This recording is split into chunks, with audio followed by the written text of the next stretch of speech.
Greetings, ladies and gentlemen, and welcome to the EOS Transhumanist Party Virtual Enlightenment Salon of October 10th, 2021. Today, we have a fascinating discussion in store for you about how we could potentially control aging, which is one of the foremost goals of the EOS Transhumanist Party.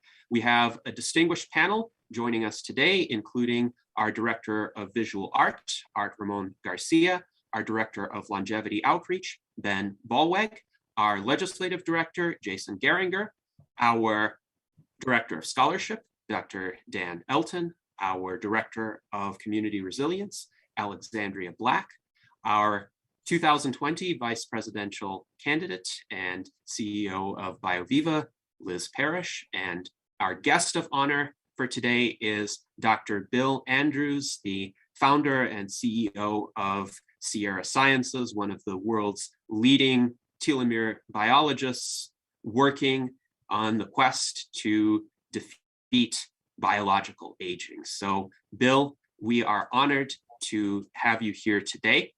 Welcome, and we look forward to your remarks on aging, what it is, why we age, and how we could control aging. Bill, you have the floor. All right, thank you. And can you see my slide now? Not yet, but you should have the ability to share them presently. Okay, so it looks to me like it is shared, but I just saw that. So I'm going to unshare it and reshare it because I saw that I'm now the host and everything changed when that happened. All right. Well, it looks like the screen share is... I'm getting there. I'm getting there.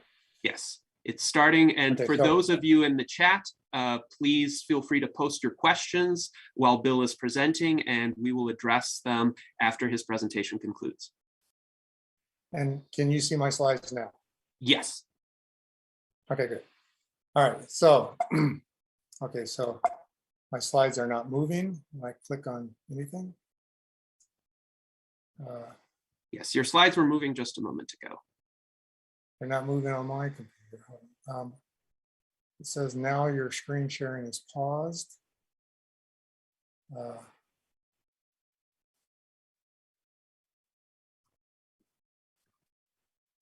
me unshare again. Daniel Twet says that's a really cool logo of Sierra Sciences. So thank you, Daniel, for your good words. Brian Brain is asking, did anyone else get to enjoy the past 3 days of Transvision Madrid? I actually did register for that conference, and I have been watching some of the presentations there over time. I have yet to see about 60% of them, but I think the content that I have watched is quite fascinating. And yes, we see the moving logo of Sierra Sciences now. So Bill, please proceed. Okay, so let me see if, okay, good. And it's changing. Okay, so welcome. Thank you for inviting me to speak. But I want to start off with just this picture here. You might have seen me post this on Facebook. I think this is one of the most exciting things that is happening in our times right now.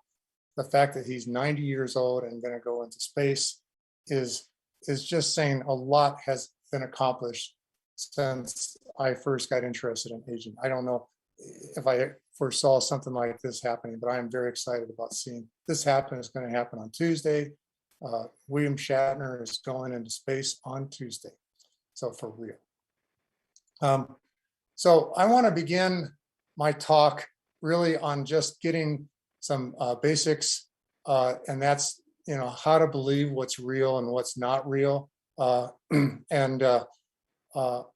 just want to spend a few seconds on this because there is a lot of controversy in the field, any field, not just aging, but any field. And it's 90% of hearsay that's going around instead of people getting data from the correct sources. And so what I want to do is kind of just go over, and I'll probably spend 2 minutes on this. I think if you're going to want to know what's real, especially in the COVID stuff, when you hear all these things from the New York Times and news stories and press releases and FDA and WHO and the CDC, and you hear all this stuff, I would say don't necessarily believe it unless you actually look at the data yourself, okay? Because a lot of times the data is misinterpreted, and I'll come back to it. I mean, and then don't look at just somebody's interpretation of the data. For instance, this is data. 40, you see results where 40 people are in one group and 60 people in another group. That's what data is. When you see somebody say 40% is in group A, that's somebody's interpretation of the data. And a lot of times they misinterpret and they misrepresent accidentally. I'm not going to say anything. I don't believe in conspiracy theories necessarily, but I think that a lot of people just don't know how to present data well. Okay, so don't do that. Look at the actual data. Also, I think it's very important to people to focus on looking at peer-reviewed studies, because lots of people can say things in books and news stories and social media and stuff like that, but it's not peer-reviewed. And you can find, for everything you can find somebody else saying the exact opposite. So again, look at peer-reviewed studies, because that decreases the chances that you're going to find some people saying one thing and some people saying the other thing, though you still do in cases. Now, this is 2 links, and people will be able to look at the recording afterwards instead of writing it down now, but these are 2 links that will take you to all kinds of peer-reviewed data. It's just not on medicine. It's not only on medicine and science, but also on politics and anything you can imagine. And I use these links quite often when I'm trying to really find out what the real facts are. And anybody can use these. Now, I was saying that peer-reviewed studies almost makes it so that you can almost certainly believe what you read, but you can still find a lot of cases where even in peer-reviewed studies, you can find 2 studies saying the exact opposite. So I recommend doing what I call meta-analysis of peer-reviewed studies. An example of that is you read a bunch of papers and you find that after you read a bunch of papers, you find that 2 papers or 2 studies come up with conclusion A, 16 come up with conclusion B, 3 come up with no conclusion, 1 come up with both A and B. Okay, well, clearly, if you're gonna, it's always best guesses, no matter what happens. You're always resorting to best guesses until absolutely something is really proven. That's really hard to do, but until then, 16 would be the best thing to believe. Now, you can take that one step further if you're really good at statistical analysis and logic, data analysis, and just being able to know how to understand the subject in the field of study to begin with. You can take this one step further, and that's called critical meta-analysis of peer-reviewed studies. And in this case, you might read the 2 papers that reach conclusion A, and you might find, yeah, both of them were incorrect because they made bad assumptions, they didn't design the data experiment very well, they're misinterpreting their own data. This happens quite often. You'll find 0 here. You might find 3 out of the 16 did the same thing, so 13 of them are legitimate. You might find that 0 have no conclusion and 0 have both A and B as conclusions. Again, that's the one to go with, but now you even feel better about believing the answer. Everything else or anything else is hearsay. If you, and as I said, New York Times, FDA, things like this, a lot of times that's hearsay. And don't be a victim of hearsay. And you might all remember the telephone game. You whisper in one ear, somebody's ear, they whisper in somebody else's ear, they whisper in somebody else's ear. And eventually the last person speaks what they heard from the last person. And it's usually very different from what the first person said. Well, that's not just a game. It actually occurs in real life. If you look at any kind of like company, including the FDA, WHO, CDC, pharmaceutical companies, news stories, magazines, all this kind of stuff, there are a lot of different levels where this telephone game is being done, and it gets misinterpreted by the time it gets to the top expert in the field. You'll hear people on the news interviewing the top expert in the field, and they really oftentimes totally misinterpret. It's the people down here, the scientists. That's where the real data is. That's what you're going to find when you go to peer-reviewed studies. And I've been in that position a lot of times in my life. And when I've heard the top expert in companies I work for or something like that report, we're all looking at each other. The scientists are all looking at each other saying, what did he just say or she just say? It's like, it's very, very, very misleading to just listen to somebody who calls himself the top expert. Actually, go to the data, go to the peer review study, and don't be a victim of hearsay. Just as I said in the previous slide, there are ways to find out what is real and what's not real. Okay, so I want to talk about aging in general. And the reason why I started with this whole business of trying to learn what's real and what's not real is because aging does have a lot of misinformation in it. And there's people I personally would prefer not to get into debates with people unless they know how to properly go and look at what's the real data and not just rely on hearsay. So bottom line is, here's a list of things about aging. And when you do the meta-analysis of scientific peer-reviewed studies, you find nobody really knows the answer to any of these questions. There's all kinds of like debates and theories and things like that. And I think it's a waste of time sometimes to debate on best guesses because everything's best guesses. So let me first target the first one. So these are my, what I'm going to do is I'm going to give you my best guesses. I'm not going to say that I know what the answers are to these. I think we have a long way to go before anybody. But let's start off with this first one. What is aging? Well, you've heard there's a lot of biomarkers. A lot of people have seen this slide before. There's a lot of biomarkers where people are saying these are markers of aging. People have reversed those biomarkers. They say they reversed aging. You know, I don't think any of these biomarkers have ever truly been correlated with aging.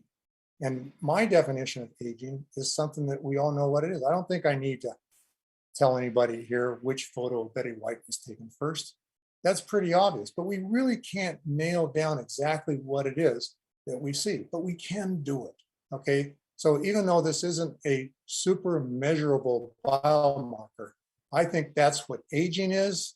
I don't care what telomere lengths are. I don't care what methylation patterns are. I don't care what glycosylation patterns are. This is what it comes down to. This is what aging is. And excuse me, I'm gonna have to put my dog outside because he's crying for attention. All right, so in the meantime, we have some comments in the chat that hopefully we can address later on, but easy one is from Mike Lazine. He didn't know that William Shatner is 90 years old, but indeed, William Shatner, he looks good for his age, I think. He's incredible. He's, in fact, in the future, I'm going to change these two pictures here to William Shatner 30 years ago and now. Okay, so because I think he's doing a much better job than Betty White is at delaying his aging. Should I continue now? Yes, please do. Okay, so this is what I consider aging, and this is what I consider the cure for aging or reversal of aging.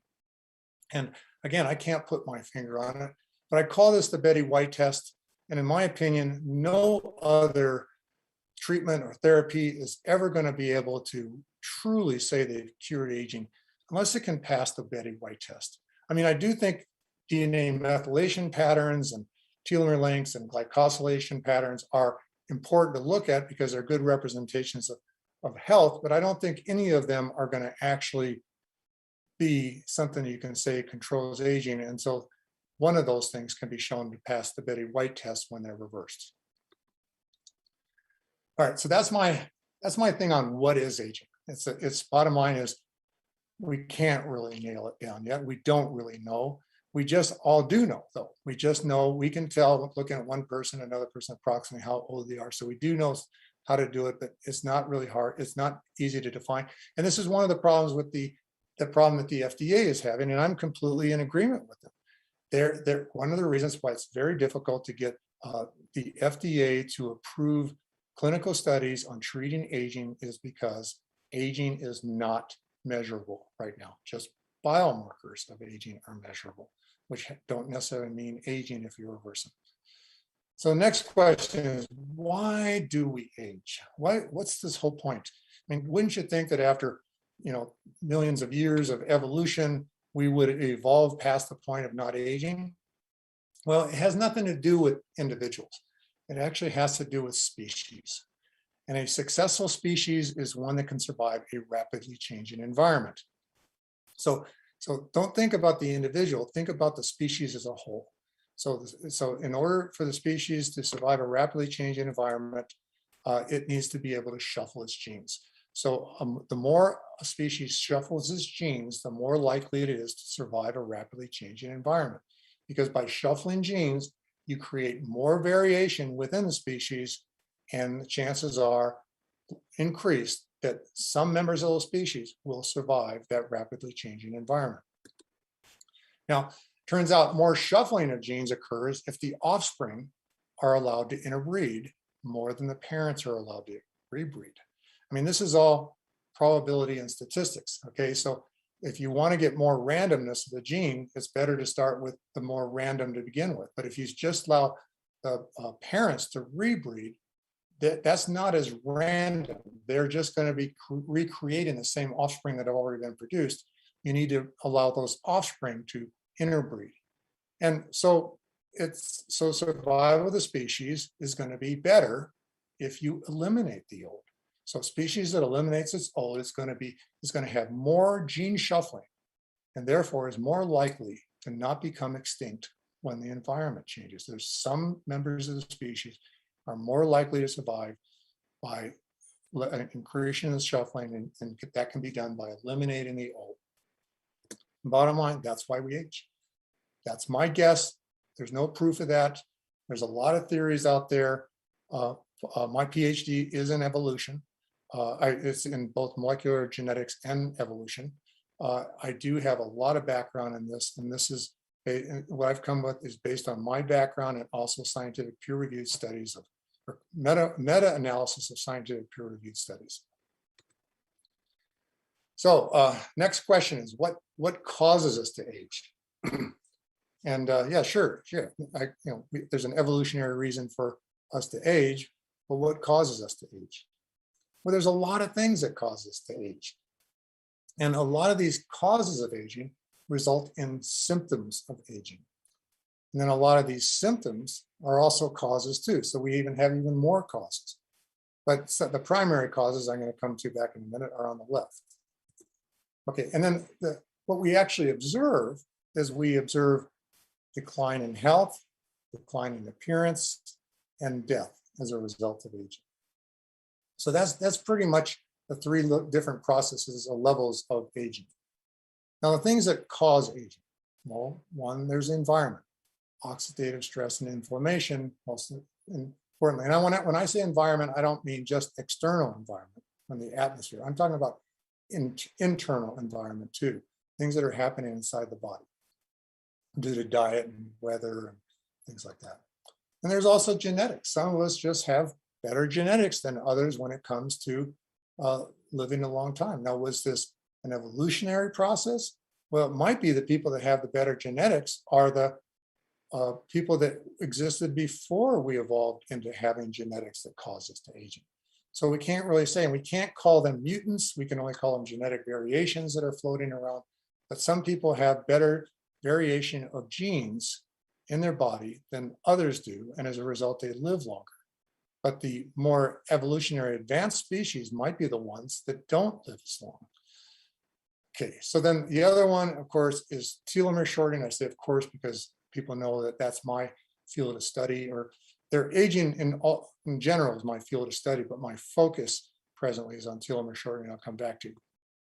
Now, the symptoms of aging: cell senescence, and yes, these do cause aging too. So cell senescence causes aging, but something first has to cause cell senescence.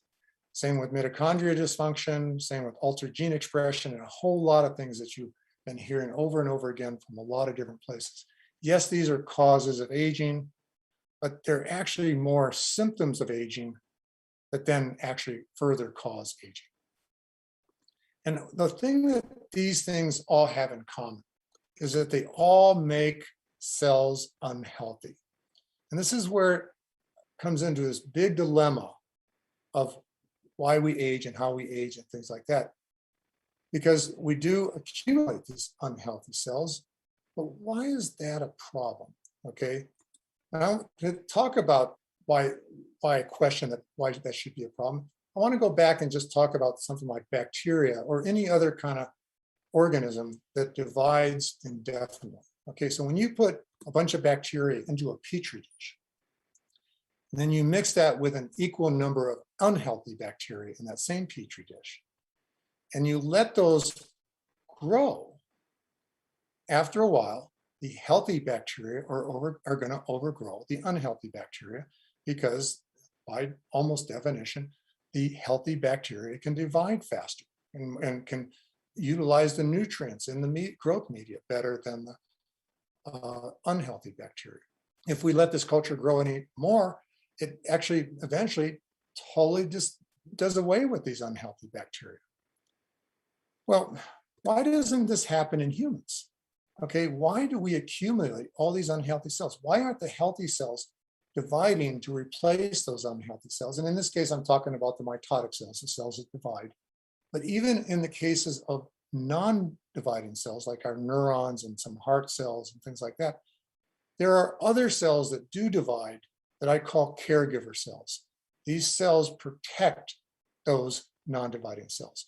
For instance, our neurons have glia cells, specifically like Schwann cells, surrounding them that protect them and produce something like myelin that protects these neurons. Even though they're not dividing, telomere shortening is not occurring as a result of cell division. I really haven't gotten to telomeres yet, but these cells, why aren't those cells being replaced with, and when they become unhealthy, why aren't they being replaced with healthy cells? So why is that not happening in humans? And the reason is because human cells don't divide indefinitely, like the bacteria do that I just got finished talking about. And why don't human cells divide indefinitely? Well, I believe in thousands of publications and scientific peer-reviewed studies have supported the idea that it's because of telomere shortening. Telomere shortening only allows our cells to divide a certain number of times. And when they get to the point of where they can't divide anymore, they accumulate. So solving the telomere shortening problem might just be the way to get rid of this cause of aging. And that's what Senescence is focused on. And I don't want to make it sound like we're only interested in telomere biology. We're interested in anything that affects aging and age-related diseases. Okay, so next thing that I'm going to go to is how can we treat aging? And this is where I'm going to start getting into the telomeres mostly. But before I do, I want to say that we can treat aging by minimizing the impacts of the environment, such as doing things that decrease inflammation, especially, and oxidative stress. We can figure out ways to regulate gene expression. This is something I've been studying since the 1970s, how to regulate gene expression. We can do gene therapy. Liz Parrish is very focused on this. Gene therapy, I think, is a very wonderful tool that I think is going to change the world as soon as we can get a better handle on it. And actually, Liz Parrish has got some papers coming out I'm very looking forward to, where I think she just might be coming out with some great new improvements to gene therapy. We need to figure out ways to correct cellular and tissue damage. We need to do gene editing. Now, gene editing, we've all heard of CRISPR, but gene editing has been around for over 25 years now. I've been doing gene editing using zinc fingers for over 25 years. I don't really consider CRISPR to be any better than zinc fingers, but the problem isn't being able to do the editing. The problem is how to deliver the editing mechanisms or machinery to all the cells of the body to be able to edit the genes. Some studies have been done where people have edited cells outside the body and put them into the body, but that only is going to solve a handful of diseases and not necessarily aging. And there's also stem cells. Stem cells really, in my opinion, are just a way to provide your cells with bodies with cells that have long telomeres. But it's turning out in almost all cases that stem cells actually do not become part of the organism when you're treated with stem cells. Mostly what they do is they just produce cytokines things like that, that actually tell your other cells to behave differently. And so the bottom line is telomere maintenance. That, I think, is the number one thing that we need to be working on right now. Well, I shouldn't say number one. I think we should be working on all these things, but the ultimate, I think, is going to come when we can actually get control of telomere maintenance. So let's talk about telomeres, because I think that's actually going to is our best avenue towards trying to reverse aging. And so, what is a telomere? Okay, so zooming in on a human body, you find that a human is made up of about 50 to 100 trillion cells. All these cells contain nuclei. The nuclei all contain chromosomes. The chromosome is made up of long DNA molecules of about 100 million bases. Bases are units of measurement in DNA, about 100 million bases in length. Think of them as like a long shoelace. And at the tips of your shoelaces are those caps, are called aglets that protect the shoelaces. Well, chromosomes have the same thing, shown as yellow caps here on the chromosomes. Those are aglets of our chromosomes. They protect our telomeres. If we unravel the telomere, we find that a telomere is about 15,000 bases in length. Remember, I said the chromosomes, DNA that encode the chromosomes are about 100 million bases, so the telomeres are quite small. But they're only 15,000 bases when we're first conceived. And here's where all the trouble begins. As soon as our cells start dividing, each and every time our cells divide, the telomeres get a little bit shorter. People talk about DNA shortening, they talk about DNA degradation, they talk about things like that. But actually, and I'm even wrong when I say telomere shortening, because telomeres don't really shorten. It's just that every time a cell divides and produces a new DNA, that new DNA is shorter than the previous DNA. So no shortening had occurred. I mean, shortening can occur by oxidative stress and other kind of damage to DNA, but it's actually relatively minor relative to the whole idea of cell division causing our telomeres to get shorter. So by the time we're a newborn baby, our telomeres have shortened from 15,000 bases down to 10,000 bases. But that's not bad, because that's like cutting 1/3 of the aglet off your shoelace. Your shoelace is still fine. The problem doesn't end there, because we still have a lot of growing up to do. We still have a lot of wounds to heal. We have a lot of immune diseases to fight with our immune system. When our telomeres get down to 5,000 bases, we die of old age. And our cells lose the ability to function. We go into a state called senescence. The senescent cells, as we know, will cause other problems. And that's what happens when our telomeres get really short. And so preventing that is what I'm trying to do, figure out how to do, just to see if it has an effect on aging. Let me review that again. We're conceived at 15,000 bases. We're born at 5,000 bases, and we die of old age at 7. We are conceived at 15,000 bases. We're born at 10,000 bases, and we die of old age at 5,000 bases.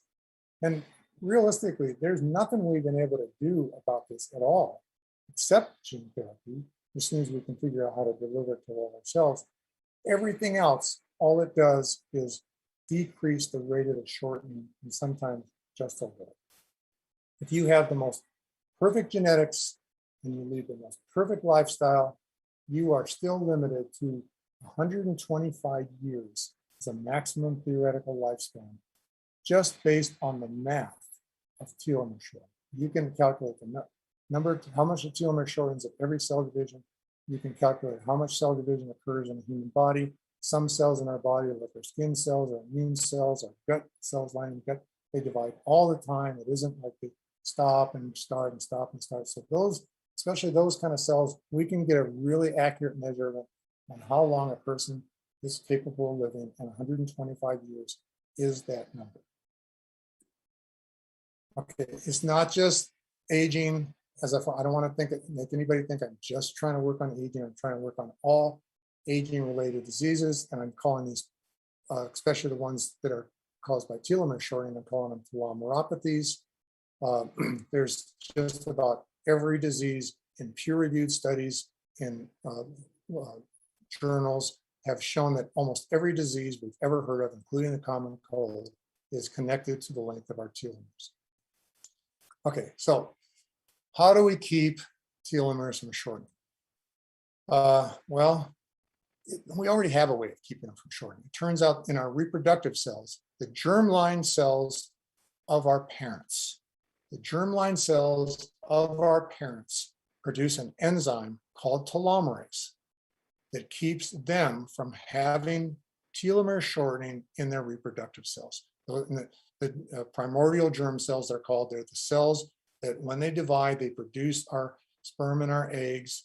And during all that process, they do not have telomere shortening because these cells contain the enzyme telomerase. This enzyme is only found naturally in our primordial germ cells, and our telomere lengths when we're born are determined by the amount of telomerase in our parents. Okay, which is a very misunderstood concept, and 99% of papers I read in scientific peer-reviewed journals don't seem to understand that. They think that a person's telomeres are short because the telomerase in their cells are bad, but it's actually the telomerase in parents that cause the telomerase levels in parents are what cause some of us to have short telomeres when we're born or long telomeres when we're born. So this cartoon is showing the DNA as a green squiggly thing on the left.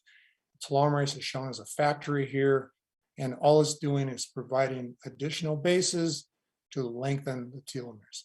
And so every time a cell divides, the telomeres get shorter. Telomerase then adds them back, adds those missing bases back, but only in our primordial germ cells, naturally.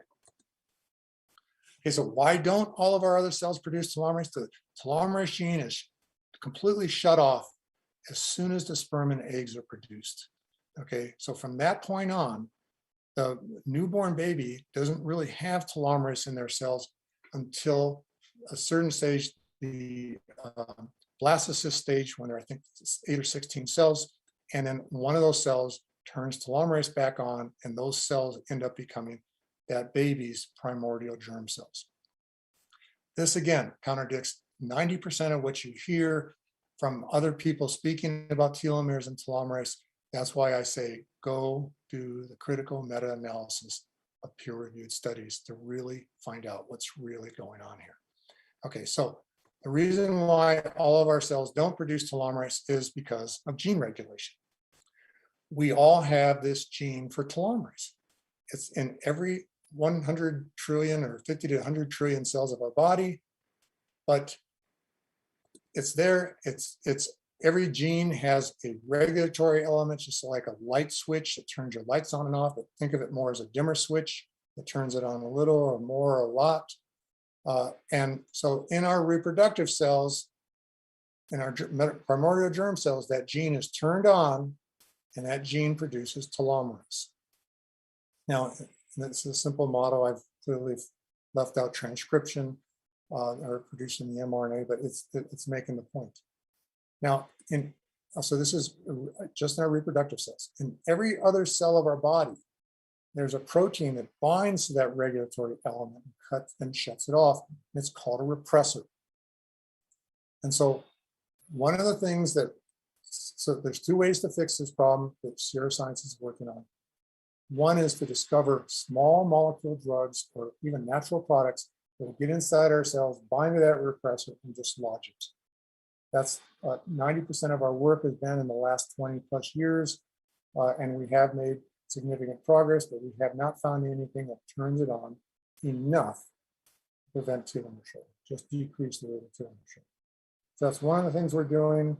The other thing we're doing is gene delivery, also known as gene therapy, that Liz Parrish is working on, and believe me, I'm doing everything I can do to support her efforts. I'm scientific advisor for a company, and I just think my company is not a marketing company. We will never sell anything. We just do research.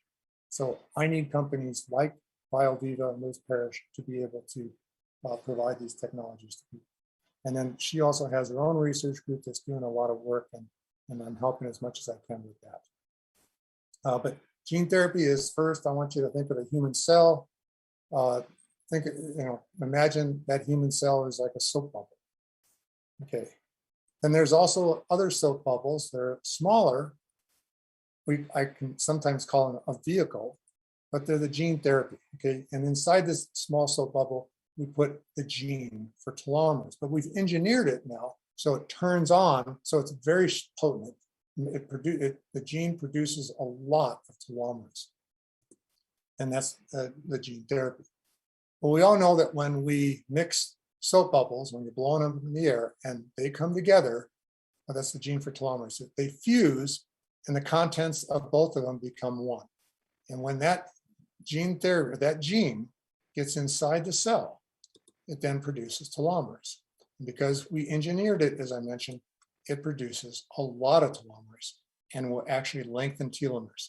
This has been shown a lot in vitro. In fact, this is from critical meta-analysis of peer-reviewed studies. There are lots of studies that have shown that telomeres can be lengthened by either one of these protocols, mostly gene therapy. But in so doing, aging has been reversed in human cells in vitro. Now, I just said we don't really have a measurement of aging, but I'm saying that in these studies, they passed every marker there is. Okay, so in human cells in a petri dish, by delivering telomerase, has caused age reversal of markers and anything else in every way imaginable. It's also been done on human skin grown on the back of a mouse. Old human skin grown on the back of a mouse. And it was a well-controlled experiment with all the young skin and skins not getting telomerase. But when telomerase was induced in all these, in the skin, old skin grown on the back of the mouse, that skin became young in every way imaginable and measurable. It's also been reversed in engineered mice. A lot of people have seen it. The first study was done by Dr. Ron DePinto. It was seen on the Diane Sawyer news story, where he was actually trying to show that these mice would get cancer or something else I'll come back to in a second. He was trying to put telomerase into all these mice and all their cells, and he saw what he calls a remarkable reversal of the aging process in every way imaginable. Nothing else has ever done any of these things. Okay, every theory you've ever heard about aging, nothing has ever been able to do any of the things I've listed above. But a lot of them will say they have done things like reverse methylation, DNA methylation markers, where they've reversed something else. But nobody has ever done anything that could come close to passing what I call the Betty White test. Hopefully soon it'll be called the William Shatner test. All right, so cancer. I'm going to close in really quickly by just talking about cancer. There are a lot of theories that we age to prevent cancer. That's called antagonistic pleiotropy. It's something that I personally don't believe. There's a lot of data showing that it can't possibly be the explanation, because if you get cancer when you're, most notably if you get cancer when you're young, very young, the telomeres are so long in a young person that the cancer gets so large and kill you without even figuring out a way to prevent telomere shorting. So there's a lot of reasons not to believe this, but you can, it would take me an hour just to go on this subject, but my book, Telomere Lengthening, goes into great detail on pages 64 to 77. And there's a video, I gave a long talk on cancer, went into very excruciating detail on all the reasons why telomerase and lengthening telomeres would not cause cancer, and also why aging is not a mechanism to prevent cancer. And if you were to go to this presentation on my website at www.crsi.com, look for my Tokyo presentation in 2017, and then start watching at 2525, because everything you just heard today was what I talked about before, 2525, where I just spend the next 45 minutes just talking about cancer in excruciating detail. But the bottom line is in the title, telomerase and telomere lengthening is more likely to prevent and treat cancer than it is to cause cancer. So thank you very much. And I'm going to unshare the screen now. And how do we want to proceed? Yes, I think we will proceed with the Q&A. Thank you very much, Bill, for that presentation. And we have a large number of questions from our attendee. I will start with an interesting question that several members of the audience raised. So Jason Mallory is curious, essentially, why are nuclear DNA linear rather than circular? And I know mitochondrial DNA are circular. John H. in the chat suggests it might be possible to loop the ends of the DNA strands so that telomere shortening doesn't occur with replication. What difficulties would that run into, and why weren't the nuclear DNA from an evolutionary standpoint circular? Is there some advantage to them being linear? Yeah, and that's another one of those things that is really still just best guesses. There's a lot of evolutionary reviews on why did chromosomes become linear, and the best explanations are that it increased the ability of genes to shuffle by recombination. So when DNA is circular, I'm sure we could have evolved a mechanism for circular chromosomes to recombine as well as linear chromosomes, but it evolutionary just turned out to be simpler for our chromosomes to become linear. And when they paired up during meiosis, it increased the chances of them recombining and therefore increasing the shuffling even more than it is already. So this recombination, I understand the evolutionary advantages you mentioned, but it is quite a bit of a curse in the sense that various ways in which it happens are then more conducive to the individual aging. Now, I'm curious about various negligibly... But keep in mind, keep in mind what I was saying about evolution. It turns out it's evolutionary advantage for us to be knocked off. There's no evolutionary advantage for us to living longer than it takes to raise our young. So by switching to circular to linear did have a disadvantage, but it did increase the chances that we would survive a rapidly changing environment, though it increased the chances that we're going to die, okay, after we've raised our young, which becomes completely irrelevant in an evolutionary perspective. Yes, unfortunately, evolution does not care about us as individuals, and so we have to take the reins of evolution into our hands.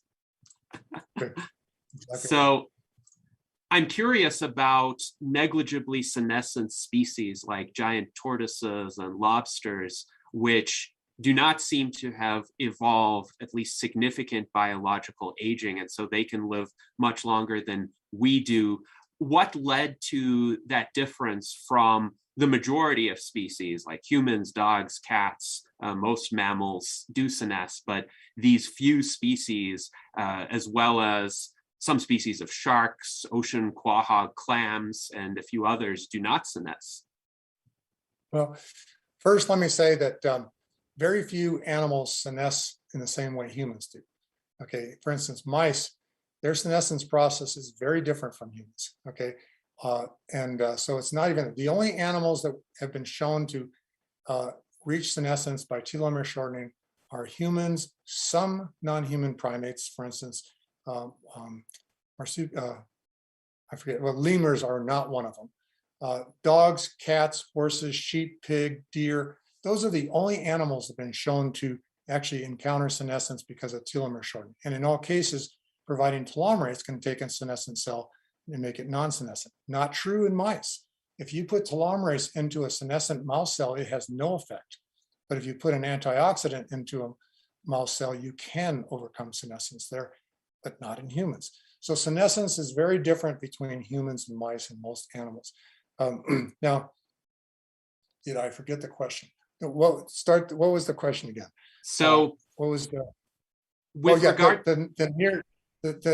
negligible senescent animals? Evolution isn't a rule.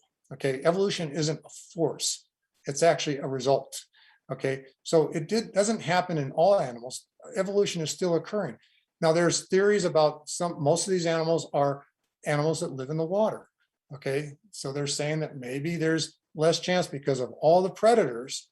There's less chance of the animal becoming overpopulated, things like that. So they didn't need to evolve an aging process.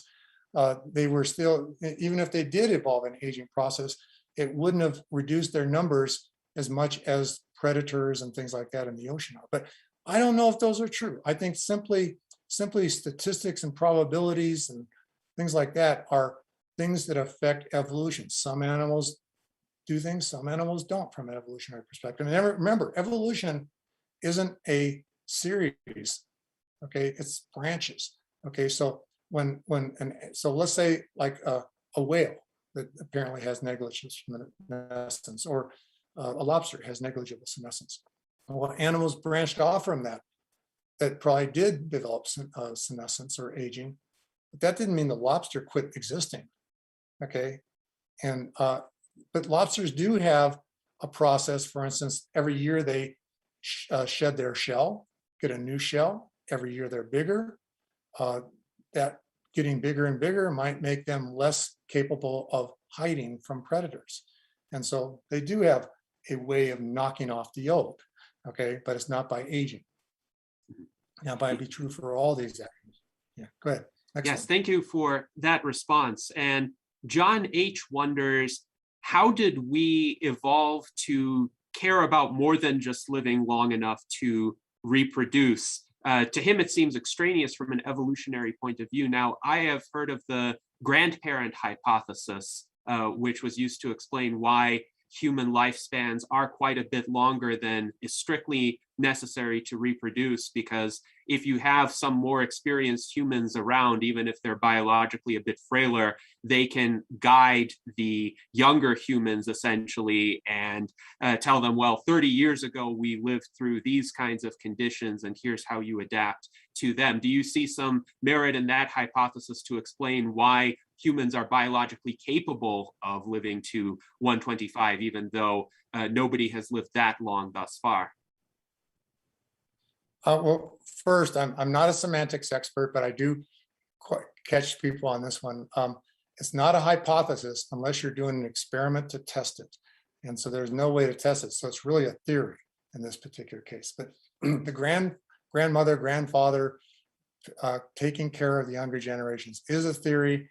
It is possible that plays a role, but even then, it's still most likely not a significant role. For instance, we're not going to have the great-grandparents, the great-great-grandparents, et cetera, around. So it's playing a little bit of a factor, but that's the way evolution is. Okay, it's a competing back and forth. Evolution, when I give conferences just on evolution, I talk about the tug of war. Okay, evolution is a tug of war, pulling in both directions. And so yes, so the grandfather, grandmother can contribute in the opposite direction, but I'm guessing, and it's always Bill's guesses, I'm guessing that the ability to shuffle the genes dominates over the ability to have people stay longer and take care of their young, like the grandparents. All right, thank you for that response. David Shoemaker wonders, do you believe that the SENS repair approach is the most valid way to manage aging currently? And I suppose as an extension to that question, if you could give us your thoughts on the SENS repair approach, that would be great. I think it's a wonderful approach. Again, it's best guesses. I don't know if people know, but when Aubrey first came on the scene, he and I had a debate on Channel 4 News, and I got up and spoke about telomeres. He got up and spoke about all his 7 things or 9 things at the time that cause aging. And then when I was asked to get up and give the rebuttal, I just said, I can't do that because I agree with everything Aubrey said. And then Aubrey responded, I agree with everything Bill said, because we both recognized we're both doing research. We don't know the answers. We're making our best guesses. And I would do everything I can to support the research of Aubrey de Grey and SENS, just because I want to cure my own aging more than I am interested in being right about aging. Okay, so I recognize that Aubrey de Grey, I think, has brilliant ideas, and I'm glad to see that a lot of other people are following in those efforts too. And as I said, telomere. So I don't think anybody's ever going to be able to cure aging unless they also solve the telomere shortening problem. But and if you listen to Radfest, you probably heard Aubrey questioned about his idea that we should be deleting the telomerase gene, which I am completely in support of. He said that Bill agrees with it. That's why that I agree with it. That's why he answered the question. And that's 100% true. I think we should be doing these things. If I had the funding and the team, I would be having a department of people who were trying to delete the telomerase gene just to see if that might have some effect on aging. So yes, it's all theories and best guesses right now, and we should be working on all of them. All right, thank you, Bill.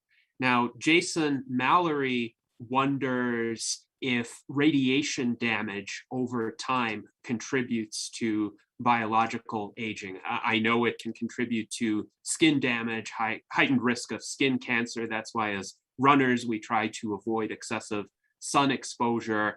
Does this affect any other parts of the body in a way that accelerates telomere shortening, perhaps? Well, we'd have to get back to how do we define aging to really answer that question. But radiation does cause health problems that appear to be aging. But the question is it aging or is it just decreased health? So so radiation is causing damage to our genes, and it also causes damage to our telomeres. Radiation has been shown to cause accelerated telomere shortening by causing damage to the DNA that when it gets repaired, it actually gets broken. And so the telomeres are shorter. And for me to answer that question, I would have to say that telomeres are the cause of aging. And I can't yet. It's still a theory, still a best guess. I won't know until somebody passes the Betty White test. All right, thank you, Bill. And Darren Schmidt has an interesting question. He wonders if deleterious changes to the gut biota over time are in any way related to the degradation of telomeres. Of course, you could have bad microorganisms in the digestive system that cause a lot of problems. Do longer telomeres protect against that to some extent?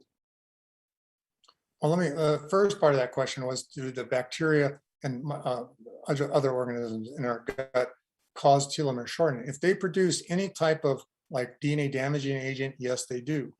If they cause any damage to cells that require that other cells divide to replace those damaged cells, yes, they do cause telomere shortening, because every time the cells divide, the telomeres get shorter. Now, do the longer telomeres provide benefits against those bacteria? The answer again is yes, because longer telomeres provides us with a stronger immune system, and so we are better able to fight those bacteria if the immune system has access to those bacteria, which is complicated. That's one of the reasons why probiotics are so important and other things. But I'm a big, big believer in the microbiome being a major cause of decreased health. I just can't say that it's a cause of aging until we get a better definition of aging. All right, thank you, Bill. Now, Liz says in our internal chat that she has heard that going under general anesthesia shortens lifespans. Is that true? And if so, why could it be true? I don't know. I don't know. But I guess she and I are both friends of Dr. Sandra Kaufman, who is an anesthesiologist, but that would be a good question for her. But that's something I've never, ever looked into. And if it's true, a lot of times I'm a crazy person. A lot of times when I have,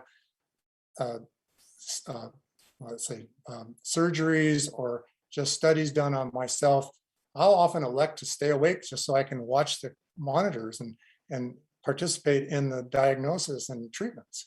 So I don't know, but I'm going to be less likely to do get anesthetics if it is something that accelerates aging.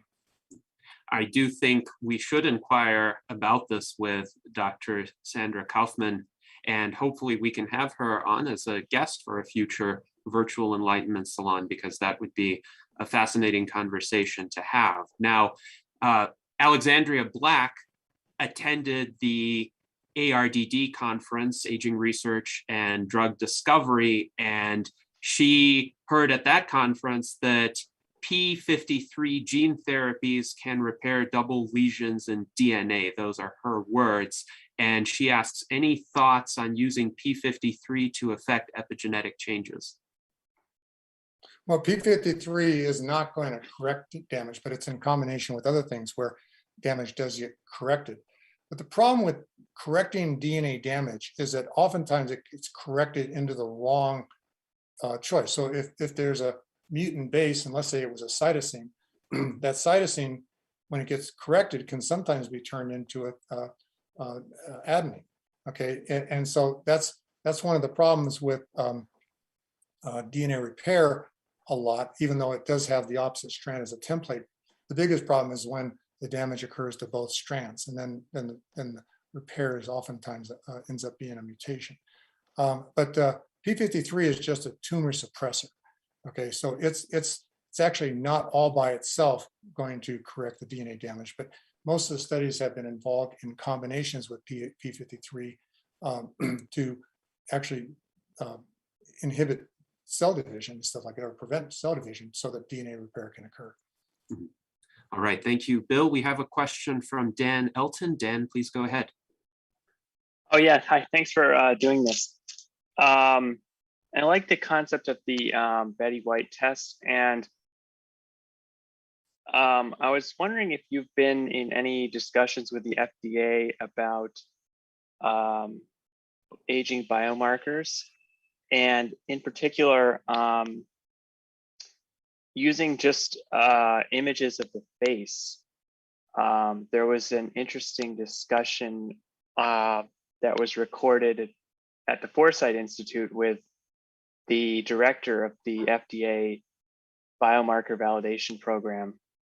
And I haven't gotten to watch the entire thing, but basically somebody brought up the question of how about we just take a picture of somebody's face and then use some AI and machine learning to basically predict the age, or kind of infer the age equivalent. Apparently this guy at the FDA, he hadn't really even considered that. So I was wondering, like, first of all, have you talked to people at the FDA, and what do you think of this idea of using AI and machine learning to look at images? Well, let me say first, AI and machine learning is not a new subject. That's just a very old subject that's been gradually getting better and better and better and better. And we've actually been doing exactly what you're saying for 30 years, okay? Analyzing face, digitizing faces, looking at wrinkle depth, wrinkle frequency, things like that. A lot of the telomerase inducers that I've invented that are weaker than what we're looking for, I have licensed to other companies that are actually doing it and have done and published clinical studies where they have, I'm forgetting the name of the machine that they use, but they do show pictures. And if you were to go to DefyTime or onetruth818.com, defytime.com or onetruth818.com, you will actually see pictures of where they have actually done all this work already with digitizing skin, looking at young versus old, and making it very quantitative. But the problem is that nobody has really said that that's aging. Okay, that's just wrinkled skin. Okay, I mean, aging is something, is the whole body. It has to be completely, aging has to be reversed in the whole body, not just the skin. Otherwise, you can only say that it's something that's healthy. Now, in terms of talking with the FDA, I've been talking to the FDA for many, many years. Philippe Sierra used to be the key person at the FDA for talking about aging and studies on aging. And in the last like 20 years, he's come up to me twice during, right after I've given presentations at conferences, and just said, we'll never let you test this in clinical studies because aging isn't a disease. Well, you know, that's why I think one of the things we've got to do is we've got to focus on aging-related diseases like Alzheimer's, not just aging in itself. But lately, Philippe Sierra left a long time ago. Donald Fink is now the guy that I talk to quite extensively. I'm finding him, he's a lot more open, but he and I had these discussions, and I agree with him 100%. Aging is not measurable, okay? Yes, you can measure methylation markers. Yes, you can measure glycosylation, but nobody has really shown that those are aging unless, I mean, they could, if you could reverse the methylation and then show that reversed aging by the Betty White test. But even the Betty White test is not quantitative. So it's hard to use something like the Betty White test for measurement of aging. What has to be done is like what Liz Parrish is doing. She is treating people with anti-aging drugs, but she's trying to treat Alzheimer's. So a person who has Alzheimer's, if their Alzheimer's gets reversed, that's measurable. Lots of tests to measure it. And lo and behold, there just happens to be a side effect with all these patients that they pass the Betty White test too. But even though we can't measure it, everybody's going to know it. Okay, so that's really the way it's got to go right now. I don't think anybody has a really definite marker of aging. And the best we can do is the Betty White test. And yeah, and I've talked to the FDA a lot. I do have clinical studies that I'm trying to get underway. I have other clinical studies that have already been completed, but they don't look at aging. They just look at things like skin. And so I don't know, did that answer your question? Yeah, oh yeah, definitely. That's really, really interesting. Yeah, I just have a quick follow-up question. I'm really curious what the methylation clocks don't capture, because I see a lot of people that are very kind of bullish on those and think the FDA could approve those as sort of a biomarker. They can. The FDA can say you can measure methylation and show that you can do something that has effect on methylation, but you can't say you had an effect on aging. Okay, so you can do clinical studies on methylation. A lot of them are done. Greg Fay has done some great studies on looking at methylation and stuff like that, and he has shown a reversal of methylation.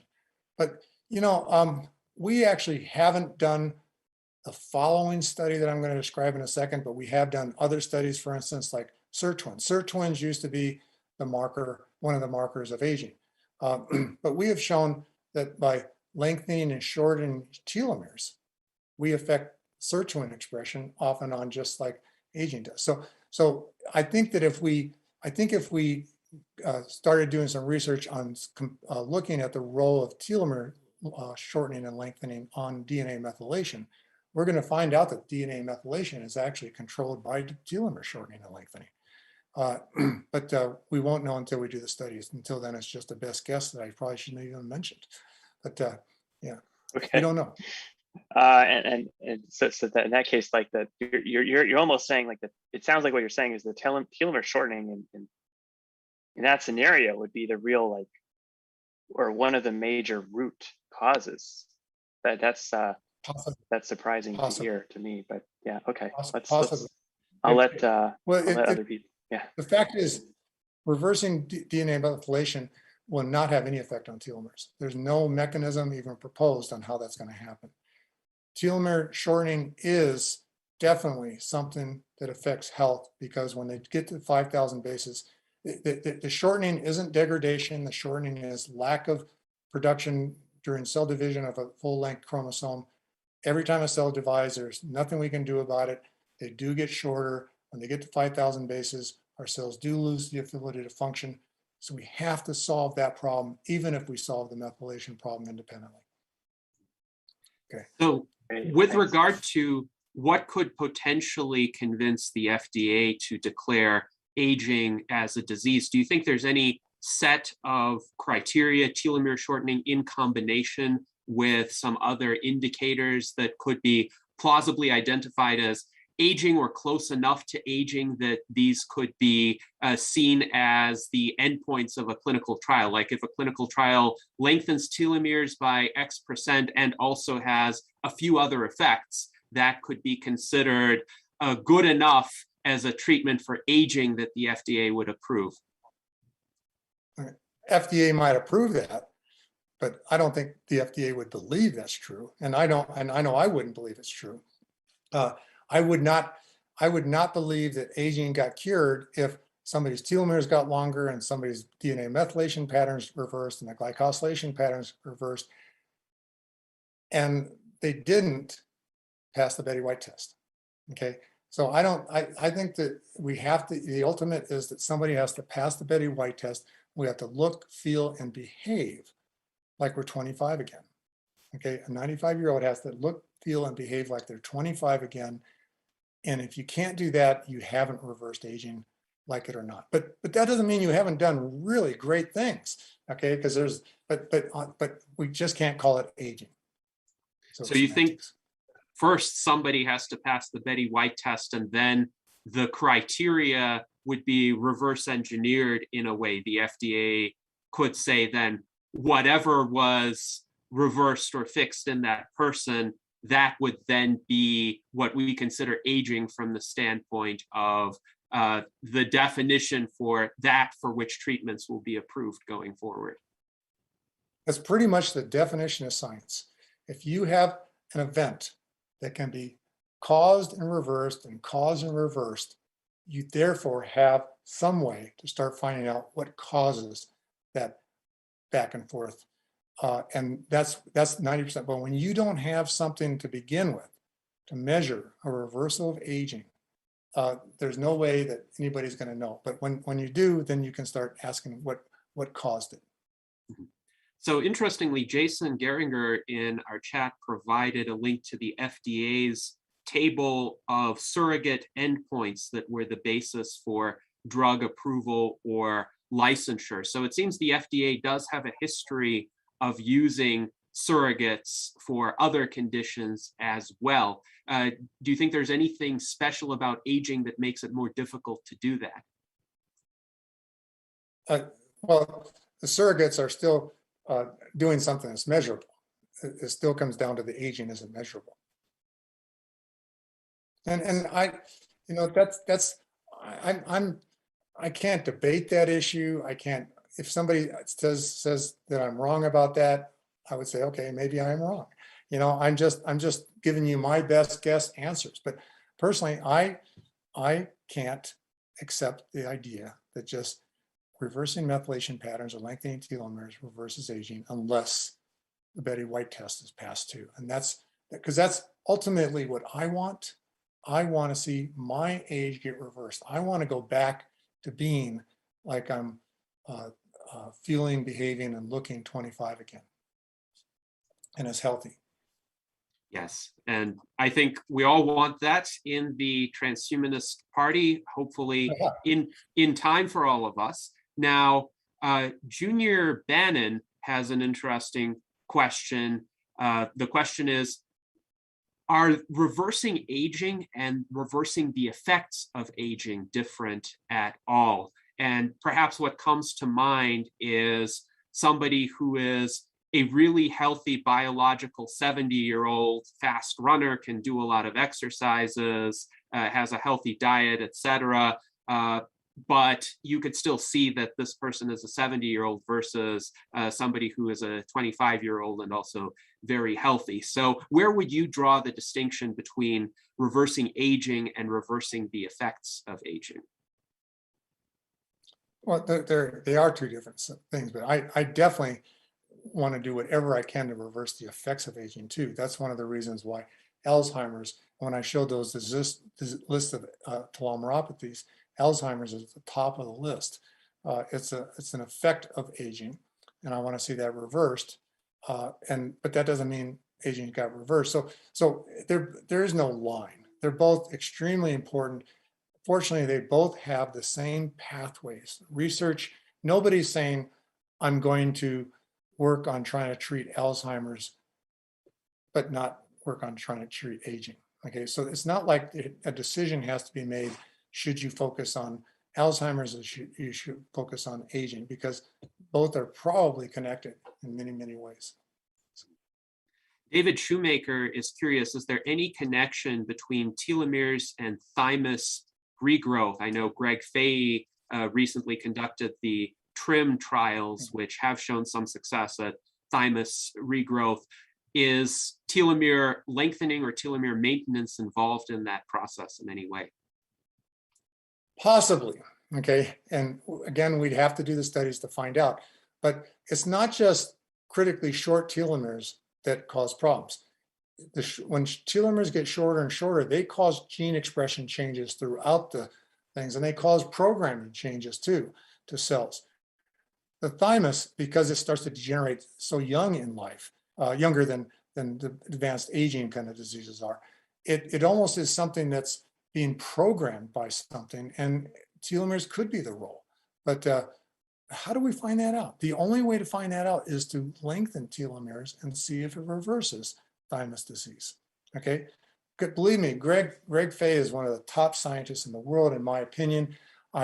He and I have the greatest chats and stuff like that because, one, just like Sandra Kaufman and Joe Cleaver and Emmy Doneen and other people that I collaborate with a lot, they're very, very good at critical meta-analysis of scientific peer-reviewed studies.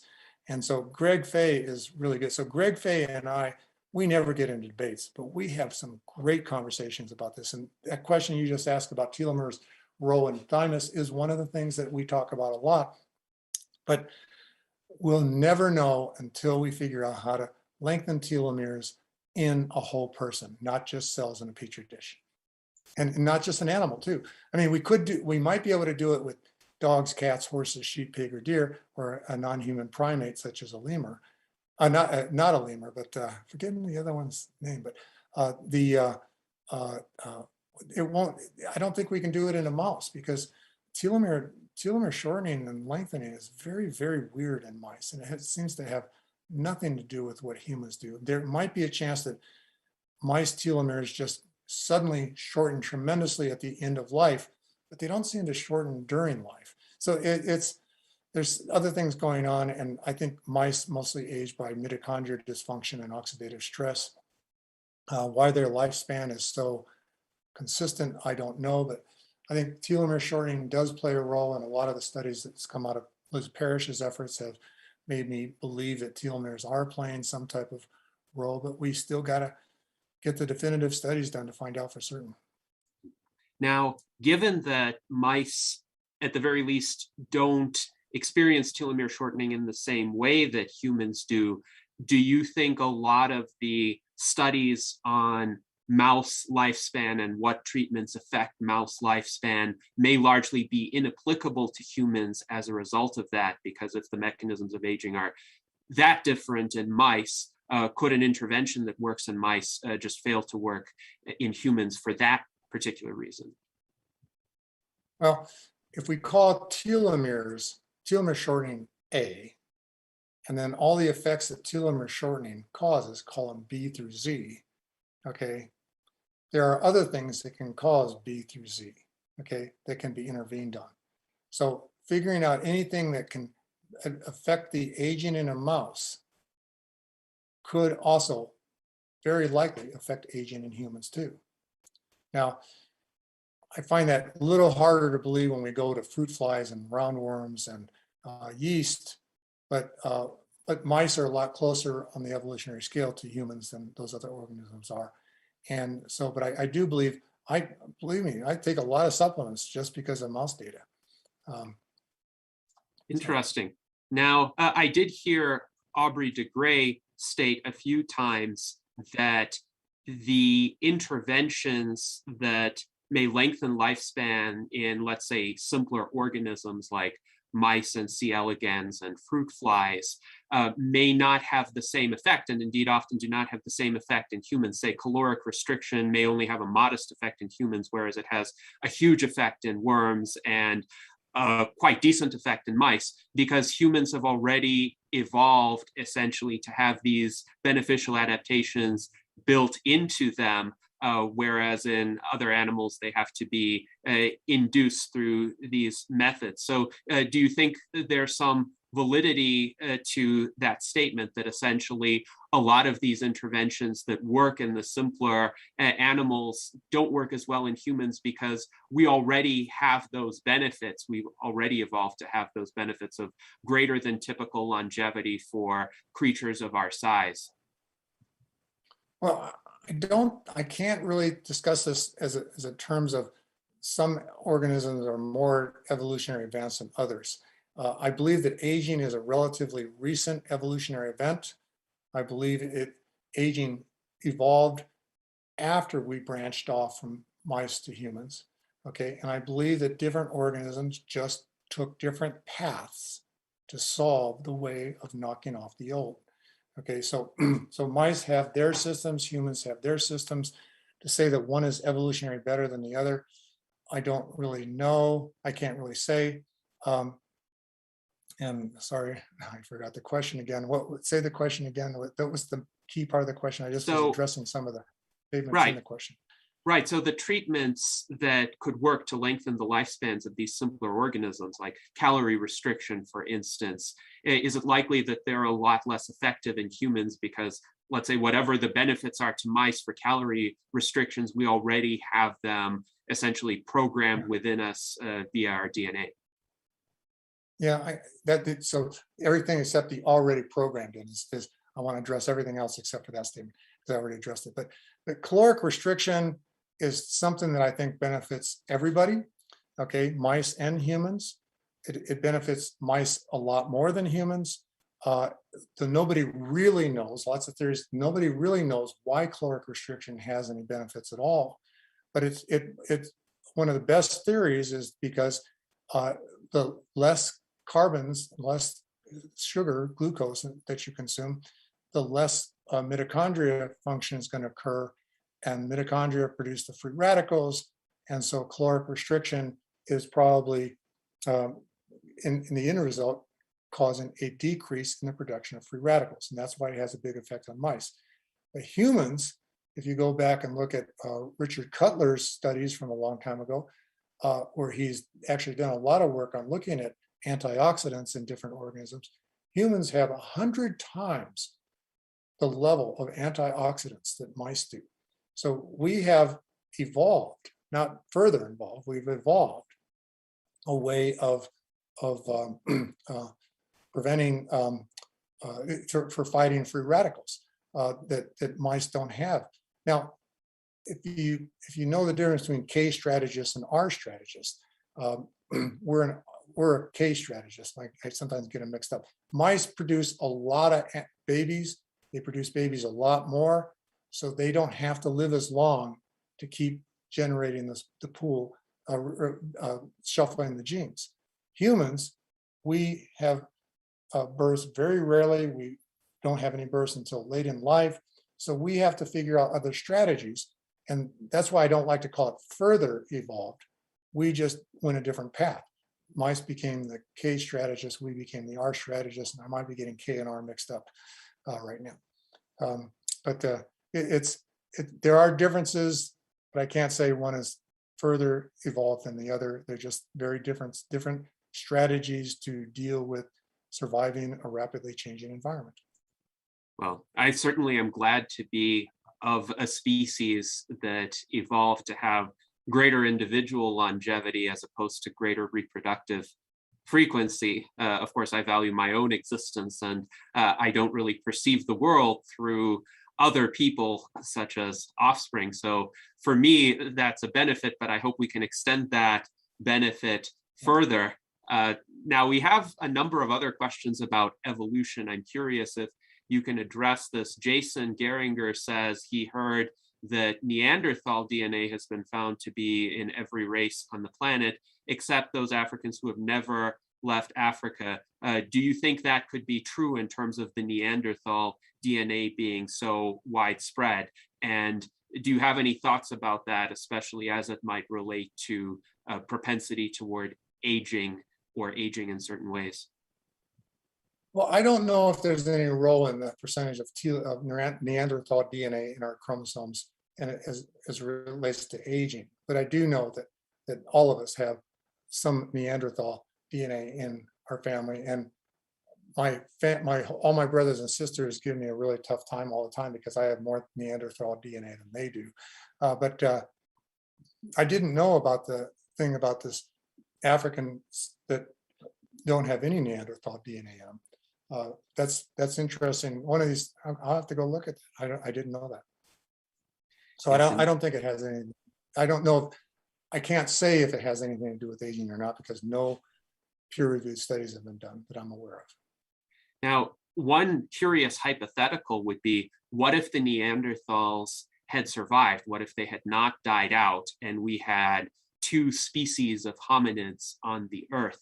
Do you think it's possible that Neanderthals would have had a different average lifespan or a different maximum lifespan than Cro-Magnon humans? And if so, would that have led to some interesting situations, like if one species on average lived to 80 and the other species on average lived to 60?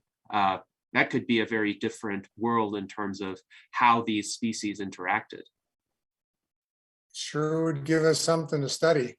But who knows? I mean, that's just speculation, or like, it's like we could make a sci-fi movie on the subject. But there's no way to tell, no way possibly to know. In fact, part of why we can't, even if we tried to calculate the age of fossils that we found, it's like everybody died way before aging was even a factor at all. I don't know. And when I say aging is a relatively recent evolutionary event, it could be even more recent than we realize. Well, yes, most early humans died of various causes, injuries, predators, infectious disease, long before they became quite senesced. And that just shows how far we've come as a civilization. Now, Jason also asks, have you heard of the aquatic ape theory, the theory that we spent part of our evolution, at least partly, in the water? Do you think that could be true? Yeah, no, I mean, there's recently been animals discovered, I think in Antarctica and stuff like that, that look humanoid, that have arms and hands and things like that, and they live under the water. I mean, but it could be true. Again, it's just theories and best guesses, and new data is coming surfacing, just showing this. I saw this for the first time just, I would say 3 weeks ago, that pictures of some animals that look a lot like humans up in the North Pole, that could be humans that went back to the water. Wow, definitely humans that went back. Yeah. Definitely worth looking into further. Now, Ginger Peterson wonders, where does one take the test to find out how much Neanderthal DNA one has? Because clearly you've taken such a test. Oh, well, 23andMe. I think 23andMe is probably, they're the first company to start doing it. They used to provide all the data that they could possibly generate. Then the FDA kind of blocked them because it was considered only MD should be able to provide patients with that kind of information. I was fortunately one of the beta testers for 23andMe, so I get all my data. I have something like 8 million SNPs on my computer. So every time I want to ask myself, do I have what's called a risk allele versus a non-risk allele for a certain gene, I know exactly where to go. But I can do that, but 99% of the other people can't, because the FDA's blocked 23andMe from being able to do that. Now, all the Me Too companies, knockoff companies that are trying to follow up in 23andMe's data, they can't provide anything that 23andMe cannot provide, except they can provide doctors that can tell you a little bit about the meaning of certain genes, but they're very limited on what you can do. I wish everybody was as lucky as I am to be able to have access to every one of my SNPs, so I can diagnose every genetic variation that I have. Yes, notice I don't call risk alleles mutations. I call them risk alleles, because those could be the original things, and the non-risk alleles could be what we have that became mutations that we evolved into. Yes, indeed. And I remember in late 2013 when the FDA made the decision to essentially threaten 23andMe to require them to discontinue providing the detailed data about genetic risk, in particular to patients. I was quite appalled, because I think it is a matter of an individual's right to know these kinds of aspects of their own biology, and they should be the ones to decide what to do with it. It shouldn't just be mediated through medical professionals. But it does seem, unfortunately, the FDA is still in this mindset that people cannot be trusted with their own health information. Yeah, can I address that question I just saw from Ben? Yes. Ben's talking about Promethease. Promethease they do provide tools where you can analyze your own DNA, but you still need the data to be able to do the Promethease stuff. They don't have access to all the data that I, for instance, have from 23andMe. They only have the data that 23andMe is allowed to provide. Now, Alexandria Black also mentions Nebula Genomics, which does a full DNA test and guarantees privacy. Are you aware of that service? I'm aware of a lot of companies. I have to say I haven't heard of Nebula to begin with, but there's hundreds of companies like that. And the FDA won't let them do it. Maybe they're outside the country or something like that. If that's the case, that'd be good. But the only way to really know is to get full DNA sequencing and then be able to have the company that does the sequencing have permission to provide you with that full length sequencing. But yeah, I'll check out Nebula, but there would be some very unusual circumstances if they are able, given FDA restrictions, to provide full DNA. Yes, and I hope they either are or will be someday. Alexandria points out Nebula was started by George Church, and I know he's also quite interested in solving the problem of aging. Now, Darren Schmidt asks, yes, indeed. Darren Schmidt asks, what are the big three dietary practices that you would recommend that are most conducive to longevity? Any thoughts on that?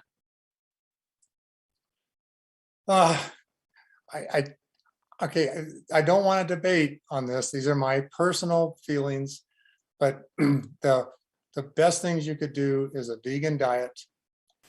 The best thing, and the second best thing you do is eliminate all oils from your diet, especially oils, especially from fish and things like that. Stay away from the tropical oils too, and vitamin D, and metformin. And I mean, I don't know if I could do just three. There's a lot of big ones. Okay, vitamin D, metformin. I've been on metformin since I want to say 2008, so 14 years now or something like that. Ever since it was first published that people taking metformin had a decreased incidence of cancer. And when they repeated that with non-diabetics and got the same result, I've been on metformin ever since. I used to take 2 grams a day. I've dropped to 1 gram a day because Dr. Sandra Kaufman recommended I reduce my dose. And believe me, I have faith in very few people, but she has proven herself so well. I just took her word for it in this case. And you got to get Sandra Kaufman on your show here. Did I answer the question? So I gave 3, right? Yes, you did. Yeah, well, exercise is extremely important. Yeah. And yes. I'm a good study because I have an identical twin brother. Okay. And we know we're identical twins because 23andMe said our DNA is 100% identical. And he does not follow the same lifestyle habits I do. And all you got to do is go to Facebook and look up his name, Herrick Andrews.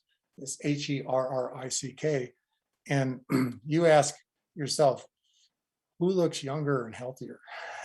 You know, it's, but don't tell him I sent you there. But yeah, next question. Yes, so to broaden the question a bit from metformin, since you mentioned you take that, and you mentioned you've taken some supplements based on mouse data, Ben Balweg asks, what is your supplement regimen, at least in part? What do you think are the most important ones that you consume? Well, you know, I used to publish all that. I used to make it available on my website. And then Sandra Kaufman came out with a book called The Kaufman Protocol. And when I reviewed it, she nailed it. Okay, so now I just say, go read the Kaufman Protocol. That's exactly what I do. I follow her instructions to the letter. Okay, so, but I take 80 supplements every day. Okay, I mean, yes, I'm crazy, but it's become a habit. I have a routine. I take my 80 supplements every day. Not 80 different types of supplements, so 80 different pills. So sometimes some things I take 6 pills at a time. Sometimes I take 3, sometimes I take 1. But the total number of pills I take a day is 80. And I've done all my own scientific peer-reviewed studies on those. I believe in everything I'm doing. There's very few that I have that I just take on faith. But some of those are from Dr. Sandra Kaufman. Now, this is an interesting follow-up from my standpoint, and I was curious about how Ray Kurzweil addressed this as well, since he takes like 200 different supplements. How do you study or address the possibility of interactions among the various supplements, and what level of confidence do you need before you make a decision to add one supplement to your regimen that it won't adversely interact in some way with any of the others? Well, starters is what I talked about at the beginning, is the critical meta-analysis of peer-reviewed studies. Okay, so whether or not one drug has an effect on another is often published. And you can actually find some of these peer-reviewed studies in PubMed, but you can also find them just by doing a Google search. I'm amazed at how often I will look for contraindications between 2 different supplements. Like I just did it recently with vitamin C and arginine. Okay, is there, because the chemical charges on both are kind of opposite. So I was wondering, if you mix vitamin C and arginine, do you get some new molecule that's inert? But I did a lot of research on Google, found a lot of papers that were in PubMed on the subject, went to those papers, and I found out that people have actually done studies and found no problems with mixing the 2. But yeah, but that's a full-time job.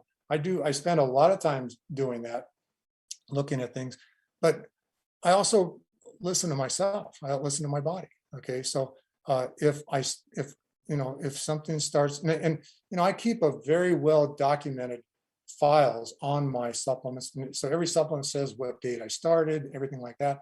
And if I start having some types of weird symptoms, I'll go back and see, was there any new connection? And then I'll experiment. Okay, now that's a whole different subject. But when I experiment on myself, just test to see if something's cause and effect, just by eliminating the supplement and seeing the event go away, doesn't mean that supplement caused the event. So I do, like in experimental designs and data analysis and stuff like that, I will reverse that. I will actually put myself at risk again to see if I can induce that the same symptoms. And if I don't, the symptoms don't get reversed, I'll say, okay, there was something totally unrelated, and maybe I'll never know the answer. But I don't give up on any kind of supplement or combination of supplements until I've gone back and forth testing and reversing and testing and things like that. I think what you do is the very definition of biohacking, it seems to me. Yeah. Yes. Not to the level of Liz Parrish, the ultimate. I'm glad she's on this call. I never expected her to be on this call. Glad she's here. Yes, she indeed. Was here. I don't know. Yeah, she was here. I think she had to go to another event, but there are a number of other interesting questions that our viewers have raised. John H. is wondering about NMN as well. Any thoughts on that? Well, my critical meta-analysis of peer-reviewed studies has shown that nicotinamide riboside is a lot better than NMN. But nicotinamide riboside, there's so many patents on it that it's really hard to get access. True Niagen, or the company that produced Chromadex, and George, I think is his name. He's had a lot of bad things happen to him because he allowed other companies to provide nicotinamide riboside. Since I provide supplements to other people to sell, I can relate to his problems. But I strongly believe that the best supplement that we could be taking is not NMN, it's actually NR. So nicotinamide riboside versus nicotinamide mononucleotide. There's a lot of studies saying NMN is better, but but when you do the critical meta-analysis of peer-reviewed studies, you can find terrible flaws in the studies, or very, very big cases of where people are trying to convince others that it's better for their own to promote themselves, promote their companies, or promote their products. So, yeah, but I think raising NAD levels is extremely important. And I probably should have mentioned that as one of those top three, but you only gave me three. But NAD, I think getting your NAD levels up is extremely important. I've been taking nicotinamide riboside ever since Elysium Basis. The company Elysium started selling Basis, and they're still one of the few companies that can sell nicotinamide riboside. And Lenny Guarente, I've known Lenny Guarente, the chief scientific officer for that company, since the early 1990s, and I'm a big believer, and he is really one of the top experts on aging in the world. So that played a role too there. Yes, quite interesting. Now, Brian Brain has a question about fasting-induced autophagy and what you think about that, and whether it's related to any effects on the telomeres at all, whether it helps to maintain telomere length. Well, fasting is one of those things that's all over the board. When you try to do critical analysis of peer-reviewed studies, you find everything under the sun, people saying all kinds of different things. I do believe fasting is good. I don't know what effect it's really going to have, but I just believe that the pros outweigh the cons on doing it. I personally try to do the 8-hour fasting, where I try to get all my meals within a single 8-hour period. Lots of studies showing that it especially affects cardiovascular health, decreases cancer risks, helps with the immune system. Now, I have not seen anything that's convincing saying that it has any effect on telomeres, except for the possibility that by fasting, just like caloric restriction, you're decreasing the production of free radicals, and free radicals can cause accelerated telomere shortening. Fasting can also decrease the rate of cell division, but there's also studies that say it increases the rate of cell division. You know, when you increase the rate of cell division, you increase telomere shortening. When you decrease the rate of cell division, you decrease cell. So that's an open question, needs a lot more studies. Now, there's an interesting question from Kent Reed. He asks, is low DNA diversity a factor in our aging, and does DNA diversity factor into anything else? And I think what he's referring to is something you mentioned a little bit as well. Some people seem to have genes that are better suited for longevity. So there are families where people reliably live into their 90s and hundreds, but most of us are not like that. I know the longest lived member of my family that I'm aware of is my great-grandmother. She died at 94, but more typical lifespans for my family are in the 80s, and I'm probably somewhere in the general population in terms of what happens to people if they don't have other external causes killing them. So is there this kind of low DNA diversity that these kinds of 70 plus or 80 plus year lifespans are more typical for most of the population, and we don't see as many of these outliers who can reliably live a few decades longer, no matter what they do? Some of them are chain smokers or they drink a lot of alcohol. Yeah, that's the environment. So smoking is one example of environment when I talked about on one of my slides. But yeah, the diversity, I call it the variation, gene variations, is definitely a role. So a lot of genes have beneficial effects on lifespan, and some have they decrease lifespan. And it's very rarely just a single gene. It's a combination of genes, so having the right combination, and increasing the shuffling of the genes does cause some people to live longer and shorter. But again, it really doesn't matter if the combination of gene variants has no effect on your ability to survive long enough to raise your young. it doesn't matter after that how long you'll live when it comes to an evolutionary perspective, unless the grandfather theory plays a major role. So yeah, there's definitely a lot of genes that when we can really get control over gene editing, either with zinc fingers or talons or CRISPR, we can go ahead and start correcting a lot of these genes. And most of them are health-related genes. Most of them are cancer genes, heart disease genes. By the way, heart disease is, #1 killer in people, but it's also the most easiest disease to control. Okay, so we know so much about that, and that's why Dr. Amy Doneen was a speaker at RadFest this year. She looks a lot at genetics. She can get all the SNPs, their RS numbers, and things like that, and figure out what a person's genetic makeup is, and figure out what kind of lifestyle they need to lead to decrease their cardiovascular risks, things like that. But yeah, genetics is a big thing. Sorry. Yes, it's interesting. My understanding is the mortality rate from heart disease has decreased about 4-fold since the mid-20th century, so that people are living quite a bit longer as a result. And interestingly, now cancer is catching up to heart disease as the leading killer, because the people who would have had heart disease otherwise are surviving longer. They're becoming more senescent and more susceptible to cancer as a result. So in part, that's a good story, but it means that cancer is going to be the leading killer very soon. Yeah, well, with heart disease going from cholesterol as major cause to now we know it's inflammation as a major cause, has made a very big difference. The advent of bypass surgery, things like learning about nitric oxide, all those things have really had a major effect on cardiovascular disease.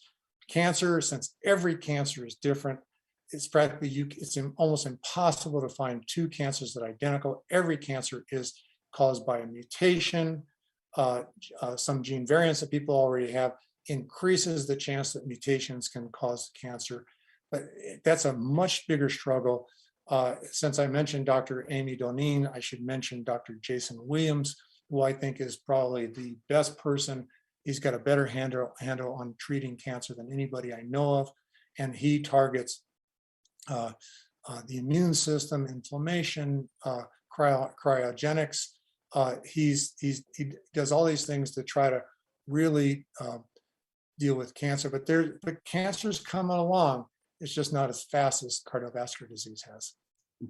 Do you think the future of cancer treatment will be personalized medicine, in the sense that every cancer's genome is going to be sequenced and it will be targeted as an individual condition rather than having a standard treatment for cancer in a particular organ, as often is the case today? Yeah, well, you brought up a very frustrating subject. As you know, I was National Inventor of the Year in 1997 for my cancer research. I do understand cancer extremely well. I'm responsible for a lot of treatments that are in cancer and stuff like that, but it really, really bothers me when people sequence the genomes of cancer cells, but they don't sequence the genomes of the non-cancer cells in the same people.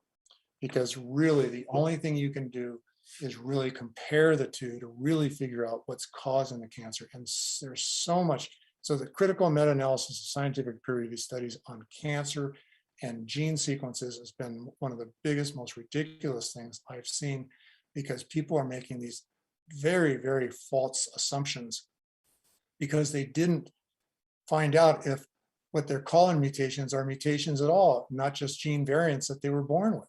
Okay, so I do think when people start getting their act together and start really, whenever somebody has breast cancer in one breast, they sequence those cells of that cancer and then get cells from the other breast and sequence those and compare the two. That's when we're really going to start figuring out what genetic variations and mutations are responsible for cancer. And we can start doing personalized medicine to start dealing with those things. But there's already a personalized medicine because there are genes known that decrease the risk of cancer. And my computer is just now giving me a low battery, so I'm going to have to move over and plug it in elsewhere here. Let me just do this. Yes. And while Bill is doing that, we have some interesting comments in the chat. First of all, Ginger Peterson says that she completely supports anti-aging research, but she predicts some social issues arising as a result that will need to be addressed down the line. And of course, in the Transhumanist Party, our view has been that, yes, there might be social consequences. There will definitely be different ways in which people live and adapt to a world where aging has been defeated, but ultimately aging and death are such immense problems that any minor inconveniences we face in the adaptation process would pale by comparison. But I'm curious, Bill, as to your thoughts of how society would be different, how our lives would be different if biological aging were reversed, if Betty White and the rest of us could be like 25-year-olds again. Well, that is addressed in great detail in my books.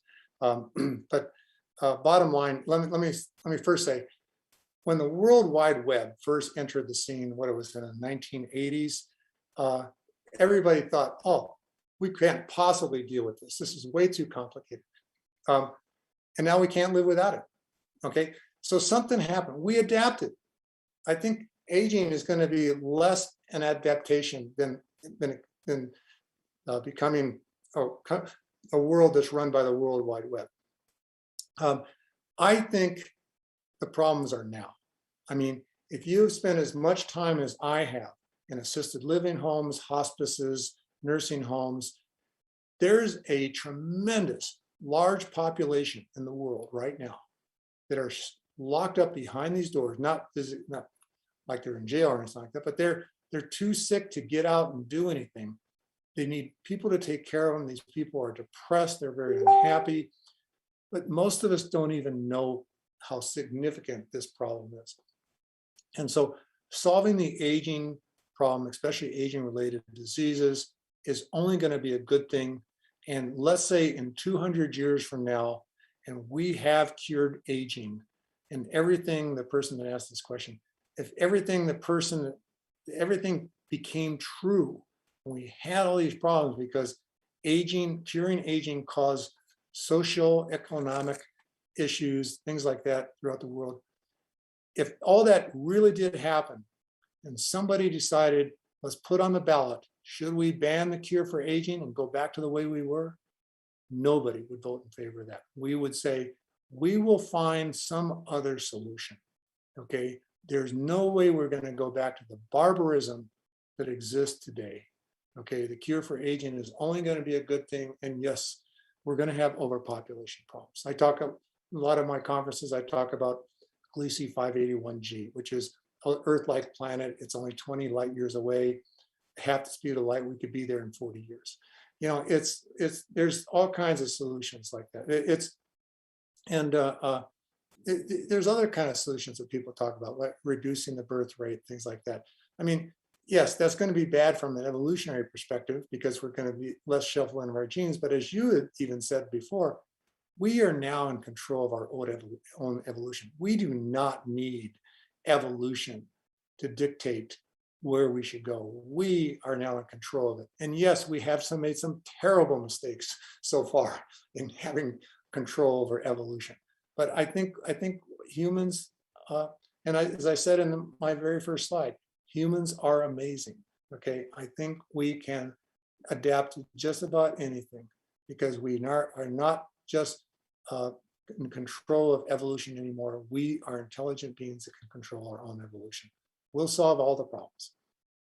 Yes, I completely agree with that response, and that was excellent. Thank you, Bill. It reminds me of a conversation I had with Aubrey de Grey at RADFest 2018, and he suggested a possibility for some interesting science fiction, and he said somebody else should write this story. So this is an open invitation to anybody willing to take up the challenge. But the premise is a hypothetical future society where aging had been cured, people did not age anymore, everybody is biologically young and fit and healthy, and then something happened, some external cause arose that led people to start aging, whereas they did not before. And the interesting premise of that story would be, how would that society respond to it? Certainly the response wouldn't be the kind of blithe acceptance of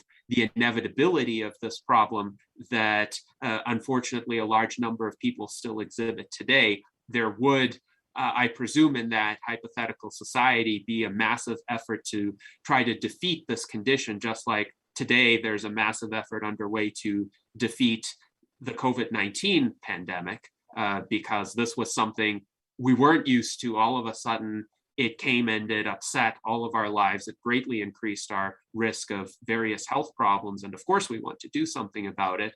And Aubrey's point was, people would treat aging the same way if they weren't so acclimatized to it. Yeah. Well, there's been a lot of movies made that show that curing aging is a bad thing. I am right now in discussions with at least 3 different producers. I can't say who they are because I have confidentiality agreements with them, where they are making movies in series exactly on what you're talking about. Okay, and they're making an effort to make it sound like curing aging is good, and they're trying to focus on being accurate, really not just so have it more scientific science fiction. Okay, have things that really might happen and how we're going to deal with it. And so I'm right now an advisor on 3 different things, and I don't know if, I think I saw one of the people is actually on this call. I don't see him now, but whatever. I'm probably, I know confidentiality agreements, I can't disclose who they are. But some of these people have already made some very significant movies that are on Amazon. That would be very welcome, because I was actually able to see an advanced screening of a film that's coming out from I think it's from a Russian director. It's called The Immortalist. And that film is actually demonizing people that want to live longer. So we need more optimistic visions of the future. Yes, I do know that at least one of these producers have told me that producers have to sell the movies to somebody. I forget what they call those people, but those people are very opposed. That she's having a hard time. It's a woman. She's having a hard time convincing them that a movie about curing aging is a good thing will get enough audience participation. They think you got to have the bad thing about it, which gets everybody wanting to watch it. Yes, and this kind of dystopian tendency in contemporary science fiction is perhaps one of the biggest cultural obstacles that we have to overcome, because with scientists, with journalists, with politicians, at least we can make rational arguments and see if those rational arguments are understood and accepted. But with these kinds of products of entertainment, the people who are funding them, or the people who are in charge of, let's say, the creative decisions, they may often have certain stereotypes about what works to attract audiences and what doesn't. And indeed, I would say one of the challenges is, if we have positive science fiction, there are fewer shocking, scary, riveting types of moments unless one is very creative. So it's very easy to create some sort of dystopian thriller with a lot of gore and violence and aspects that keep a lot of audiences glued to the screen. But for science fiction about the world actually getting better, that requires a lot more ingenuity to build in some conflict, some dramatic tension that doesn't ultimately take away from the idea that this is a better future. And Alexandria wonders, do we really need a boogeyman in every drama? The boogeyman was always death.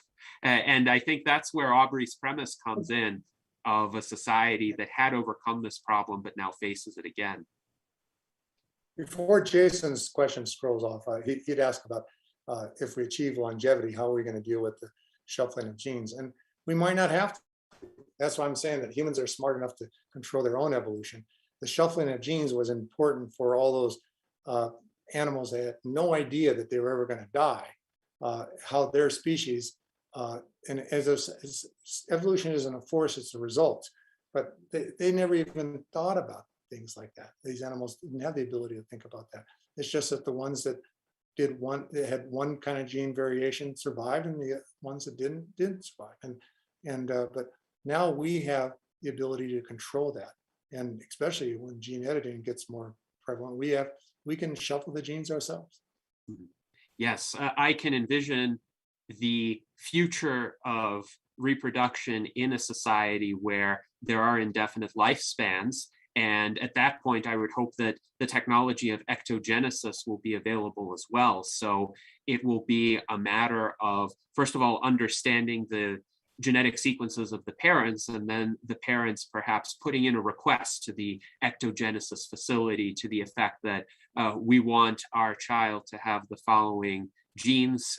Here is a genome that we've selected. Perhaps they can be guided through some options on the website of this facility. They submit a request. The child is incubated for however long it takes within the ectogenesis facility, and then some number of months later, it might not need to be 9 months, they have a child that they can pick up and raise as their own. And that will be the future. It won't be random chance anymore. Right. So that could be a science fiction scenario as well. Now, Alexandria Black wonders, what are our best options to study aging in silico? I guess I don't understand the question, because we're studying aging in silico now, but does she mean actually doing in silico where humans become part machine, like the Transhumanist Party? I guess I don't understand. Gennady, do you understand the question? Alexandria, if you could clarify. To study it in AI on an individualized basis, so that we could better understand what therapies might work. Now we know Alex Zoronikov is doing AI drug discovery and some other companies, but to actually study aging models with AI, what do we have on the table so far?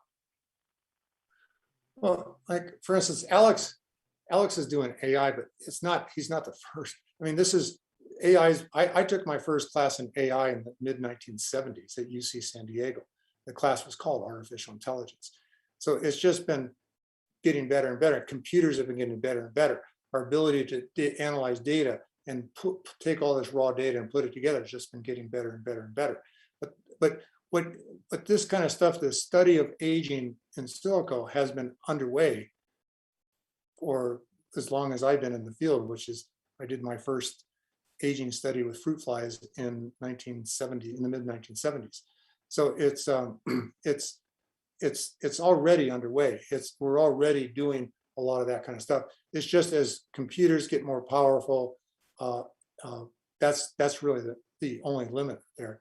More powerful computers, the better things can get. The algorithms have already been written. Okay, it's just having computers that are strong enough to actually be able to analyze all this data and to make predictions.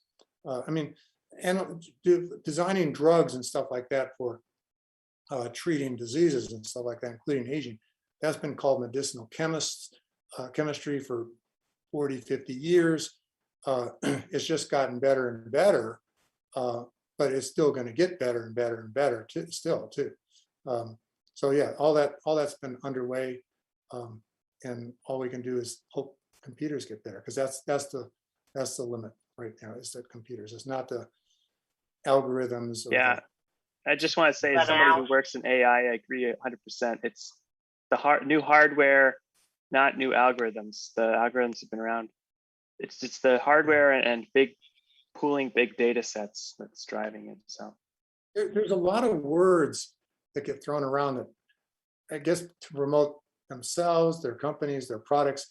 They're making it sound like they're new things. An example is epigenetics.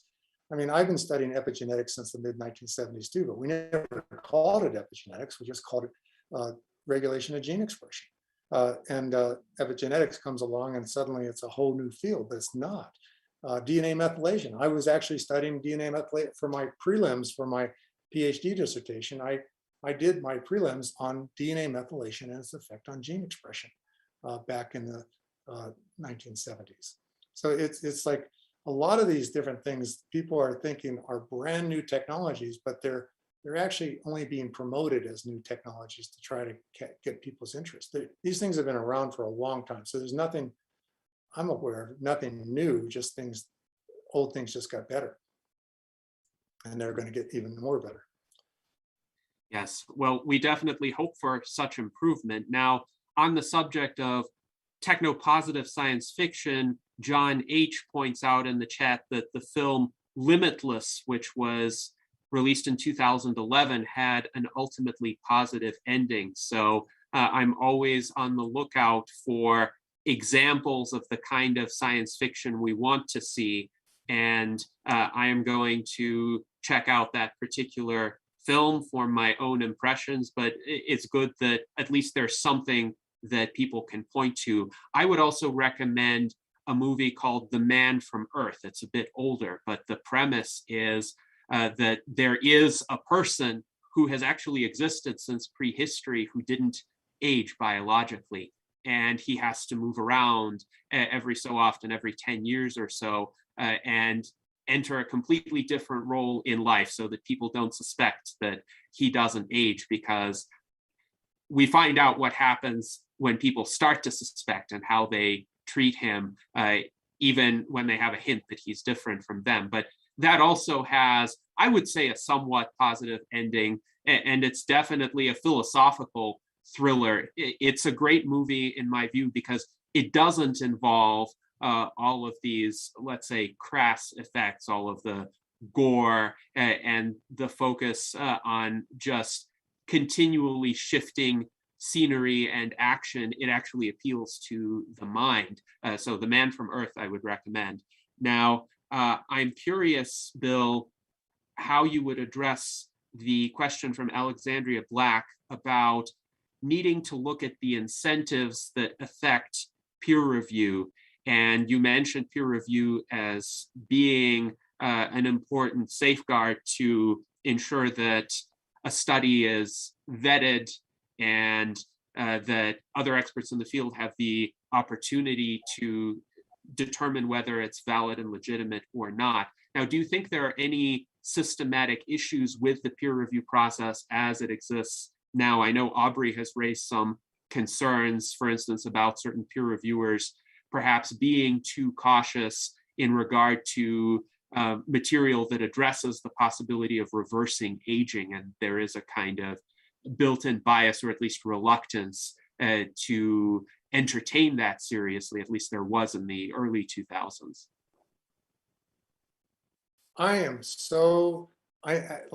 There are so many problems in the peer review process. That's why I highly recommend critical meta-analysis of the peer review studies. I find, when I spoke at RADFest just last week, I actually showed some examples of where studies, I showed an example of a study published in the same journal, 2 weeks apart from each other. The peer reviewers accepted both papers and they have the exact opposite conclusion, okay? And so you can do meta-analysis, you can do critical meta-analysis, go and actually read both papers and realize one is very flawed and one's not. And you ask the question, why did the reviewers let that flawed paper get published? Okay, it happens all the time.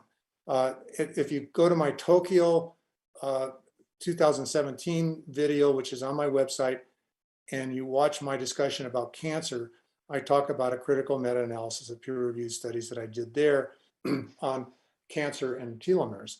And it's just amazing how much opposite results you can find and stuff. Now, what's the motivation? I don't I mean, the last thing I ever do is resort to conspiracy theory, but I do know that a lot of people, even people that are big name scientists that have Nobel Prizes, are on review boards for journals, they don't know a thing about data analysis. They don't know how to design experiments. They don't know about statistical theory. They don't know about logic. They're not very logical. And so we have a lot of people that really are in those positions of doing peer review that really shouldn't be there. And a lot of times they're there just because it helps the journal look better, especially when they have a Nobel Prize. I mean, my roommate in college got a Nobel Prize in 2010 for discovering some treatments for sepsis. And when I called him to congratulate him, he said, "I have no idea why I got a Nobel Prize." I mean, so it's like the way the Nobel Prize is awarded is not as specific as you would think it is. But and Tom Check, and by the way, my roommate's Bruce Beutler. He was my roommate in college. And then Tom Check, who is a colleague of mine, and we published a lot of stuff. He got the Nobel Prize for discovering transcripts. What are they called? I forget what they're called, but he and I were having lunch at a conference in Hawaii, and I had mentioned congratulations. And again, he said, "I have no idea why I got the Nobel Prize for that." But I want to call them transcriptosomes, but they're not. Ribozymes. He discovered ribozymes and got a Nobel Prize for that. And so it's so, and you know, it's like there's a tremendous problem in the review, but I don't think it's because of conspiracy theories. I think it's because a lot of people really, really don't know how to critically evaluate a paper. And a lot of times, especially like PNAS, you know, to get a paper published in PNAS, all you got to do is get one National Academy of Sciences winner to say okay. And a lot of times people put those same Academy Award winners on the paper just to make them an author, which increases the chances they're going to say, yeah, sure, just so I can have, they themselves can have another publication they can add to the list, because publish or perish is a really big problem in the academic world. Mm-hmm. Yes, indeed. And Alexandria points out that incentives in peer review and academia don't really help incentivize truth seeking. And you pointed out publish or perish as one of the big problems there. How would we go about fixing these flawed incentives in the peer review process? Clearly, you consider the process to have some value despite the pervasive flaws. What can we do to separate all of the good parts of that process that we want to keep from all of the issues with it? I don't know. I mean, I've been asking that question, but my focus is so focused on doing the science and trying to just survive with all these hardship rules that I have to follow about doing critical meta-analysis to really find out what's real. And sometimes doing my own, doing studies to repeat their studies just to convince myself that it's real. And you know, that's what I do. But it'd be nice if somebody could solve that problem, but I have a feeling that it's going to just require somebody who really understands the problem to start some new journal and somehow get that journal to be really popular, and other journals are going to follow suit. Yeah, I have a comment on this. There's a lot of interest in this now because of there's so many poor studies being published. It's hard to, it's actually polluting the water, so to speak. And especially with COVID. So, what? Especially with COVID. Yeah, there is you see this with ivermectin.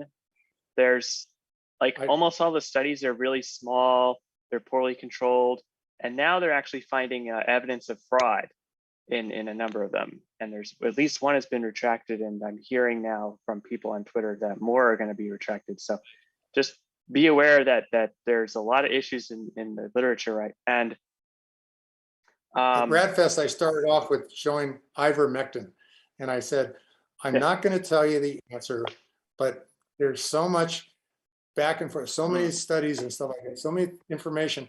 that you have to go to the peer-reviewed studies and answer the question yourself. But I didn't want to give my answer because of the debates that it might cause. Yeah, I also have stayed out of it. It's quite a rabbit hole. But I like your idea of having a statistician because you're right. Most people are not experts in statistics. Most people are, and a lot of these studies are just using p-values, which is you know, kind of like the simplest possible and kind of like statistical significance testing. So that's a great idea, but I think also we just need more incentives for bigger, longer term projects rather than doing these small one-off papers. And I just wanted to mention that I just created a petition for President Biden to appoint Martine Rothblatt to head the NIH. I don't expect this is going to succeed, but like we need somebody to lead. The next person that leads the NIH needs to reform it so that the researchers have more freedom to and aren't feeling this pressure to publish. They should focus more on quality over quantity, right? And longer term, bigger studies. Yeah, so I think Martine Rothblatt would be a great person, but whoever they put in charge needs to change the culture there. Because that's one institution where they have the resources and they have the staff to do really high quality work. Well, look at Alexandra's comment just now about the Weinstein brothers. I want to check that out. That might be really good. But I do want to point out that doing statistics is very different than knowing statistical theory. Okay, a lot of people do very big mistakes when they analyze statistics, and they don't really know what p equals 0.05 means. Okay, and so it's like a lot of people like chi-square, which is a statistical test. You can't do chi-square on like percentages. You need raw data. You can only do it on raw data. And so many people do a chi-square test on this percent was when one group, this percent was in another group. Chi-square says it's 0.001. Okay, that's completely meaningless. A lot of papers are completely fraudulent accidentally fraudulent. I'm not going to accuse because they just didn't know that. And when you actually get the raw data and do chi-square on the raw data, you find out there is no significance. But another problem is, like, if you have a group A and you give them and a group B and you give them both the same placebo without telling them, okay, and then you repeat that experiment 100 times, okay, 5 of those times you're going to find a statistically significant difference at p equals 0.05. Okay, this is a really big problem because a lot of people, now it works in a different way. A lot of people will publish, they'll have a new drug, or especially this happens with natural products. They'll give patients these natural products, and then they'll do 50 different tests. Okay, well, 2 of them just by chance are going to be statistically significant different, even if it doesn't have any effect at p equals 0.05, and they make a big deal out of it and publish it. So these are big. This is why you can't just be an expert in doing statistical tests. You have to be an expert in statistical theory. And I think the most important class I ever took in college was called, Theory of Signal Detectability. The class was called Theory of Signal Detectability, and it really gave me an insight on how these statistical tests were designed, how they were calculated, how they were created, what it all means, knowing how to take normal curves and even Poisson curves and show how they overlap and how significance is determined at a certain level. It's all these things provided me with great insights into being able to read other people's papers and realize when they have problems. Yeah, somebody just wrote Theory of Signal Detectability. It's a course I took in the 1970s. A lot happened in the 70s. I still have that book. It was a treasure to have that book. And I still have that book from that class. Somebody just found it on online library, Wiley. So good. Yes. The, So Ben Ballweg, I think, would be good to speak on this. He shared a link to an article from the Howard Hughes Medical Institute about funding scientists rather than projects. And it seems that there is at least one organization that is following this approach. Ben, would you like to elaborate? I think I came across this article a week or two ago about Howard Hughes Medical Foundation. They, instead of a grant at a time, a project at a time, they jump in on a researcher and like, all right, we're going to support you for 10 years. And it turns out that they have more exciting findings because of that sort of strategy. Yeah, that's at Genelia Research That's on the right. Campus. Yeah, it has a different Genelia Research Campus. Sorry to interrupt. It has a different model and they've been able to do incredible work there that you can't do in a traditional structure. But HHMI has different outlets in various places. We have a little outfit of them here in Madison, Wisconsin too. So I assume they fund throughout many different, but Genelia as well. Yeah, I thought, sorry to interrupt you, Dan, but I thought you said Gilead at first. So, yeah, any other questions? Yes, I want to see if Art Ramon has a question for you. Yeah, I do have a question. I've read articles in the past that say that humans are the only mammals that have an odd numbered amount of chromosomes. And they say that that could not have happened accidentally, that humans have been genetically tinkered somehow. Is there any truth that, it's 23 chromosomes odd, only humans, and it could not have happened accidentally?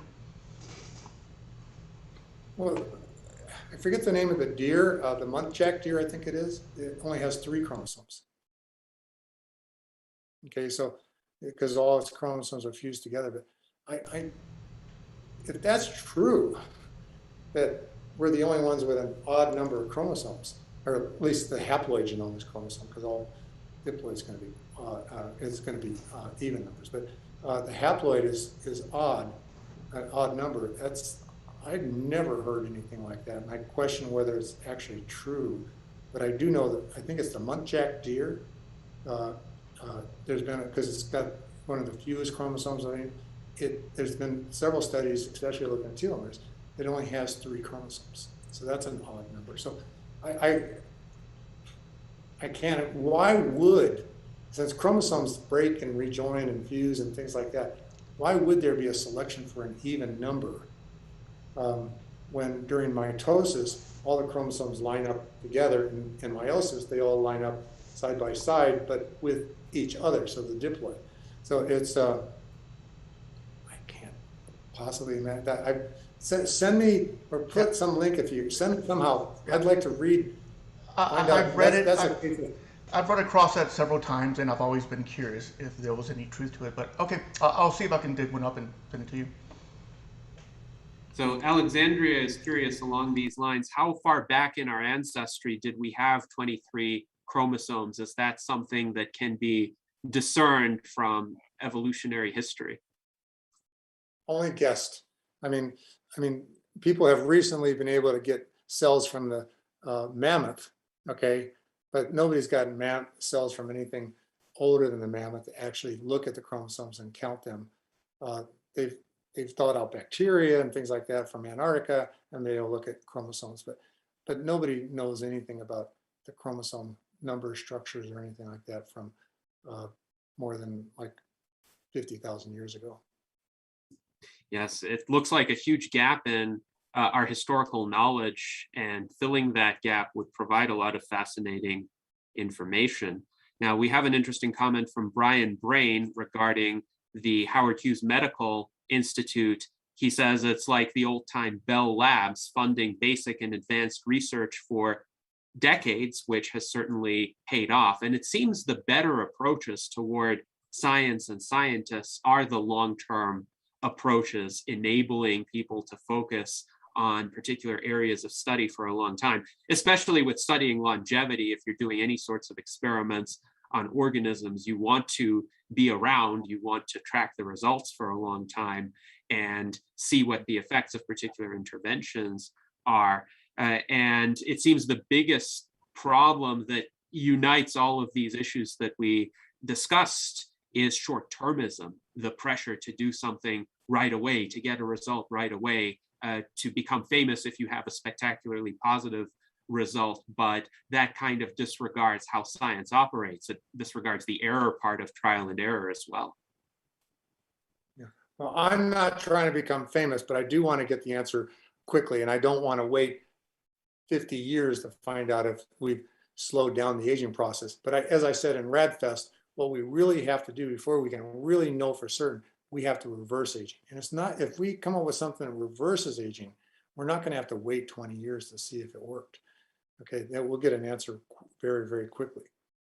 Yes, it will be phenotypically evident in the people who receive that treatment. So I'm curious, Bill, various figures in the longevity movement have posited at least probabilistic timeframes. Aubrey has now said there's a 50% probability of longevity escape velocity being reached in 15 years. And I remember in 2004, he was saying there would be a 30-year time frame. So that would have been 2034 from that vantage point. Now from the present vantage point, it's 2036. So progress has actually almost kept up with the passage of time if one goes by these estimates. But other people have different estimates. Ray Kurzweil has posited 2029 for longevity escape velocity. David Wood, on the other hand, says that because of the deleterious societal effects of the pandemic, he thinks there's now only a 40% probability of longevity escape velocity being reached by 2040. So where do you stand on this? Do you have any probabilistic type of statement that you could make on this?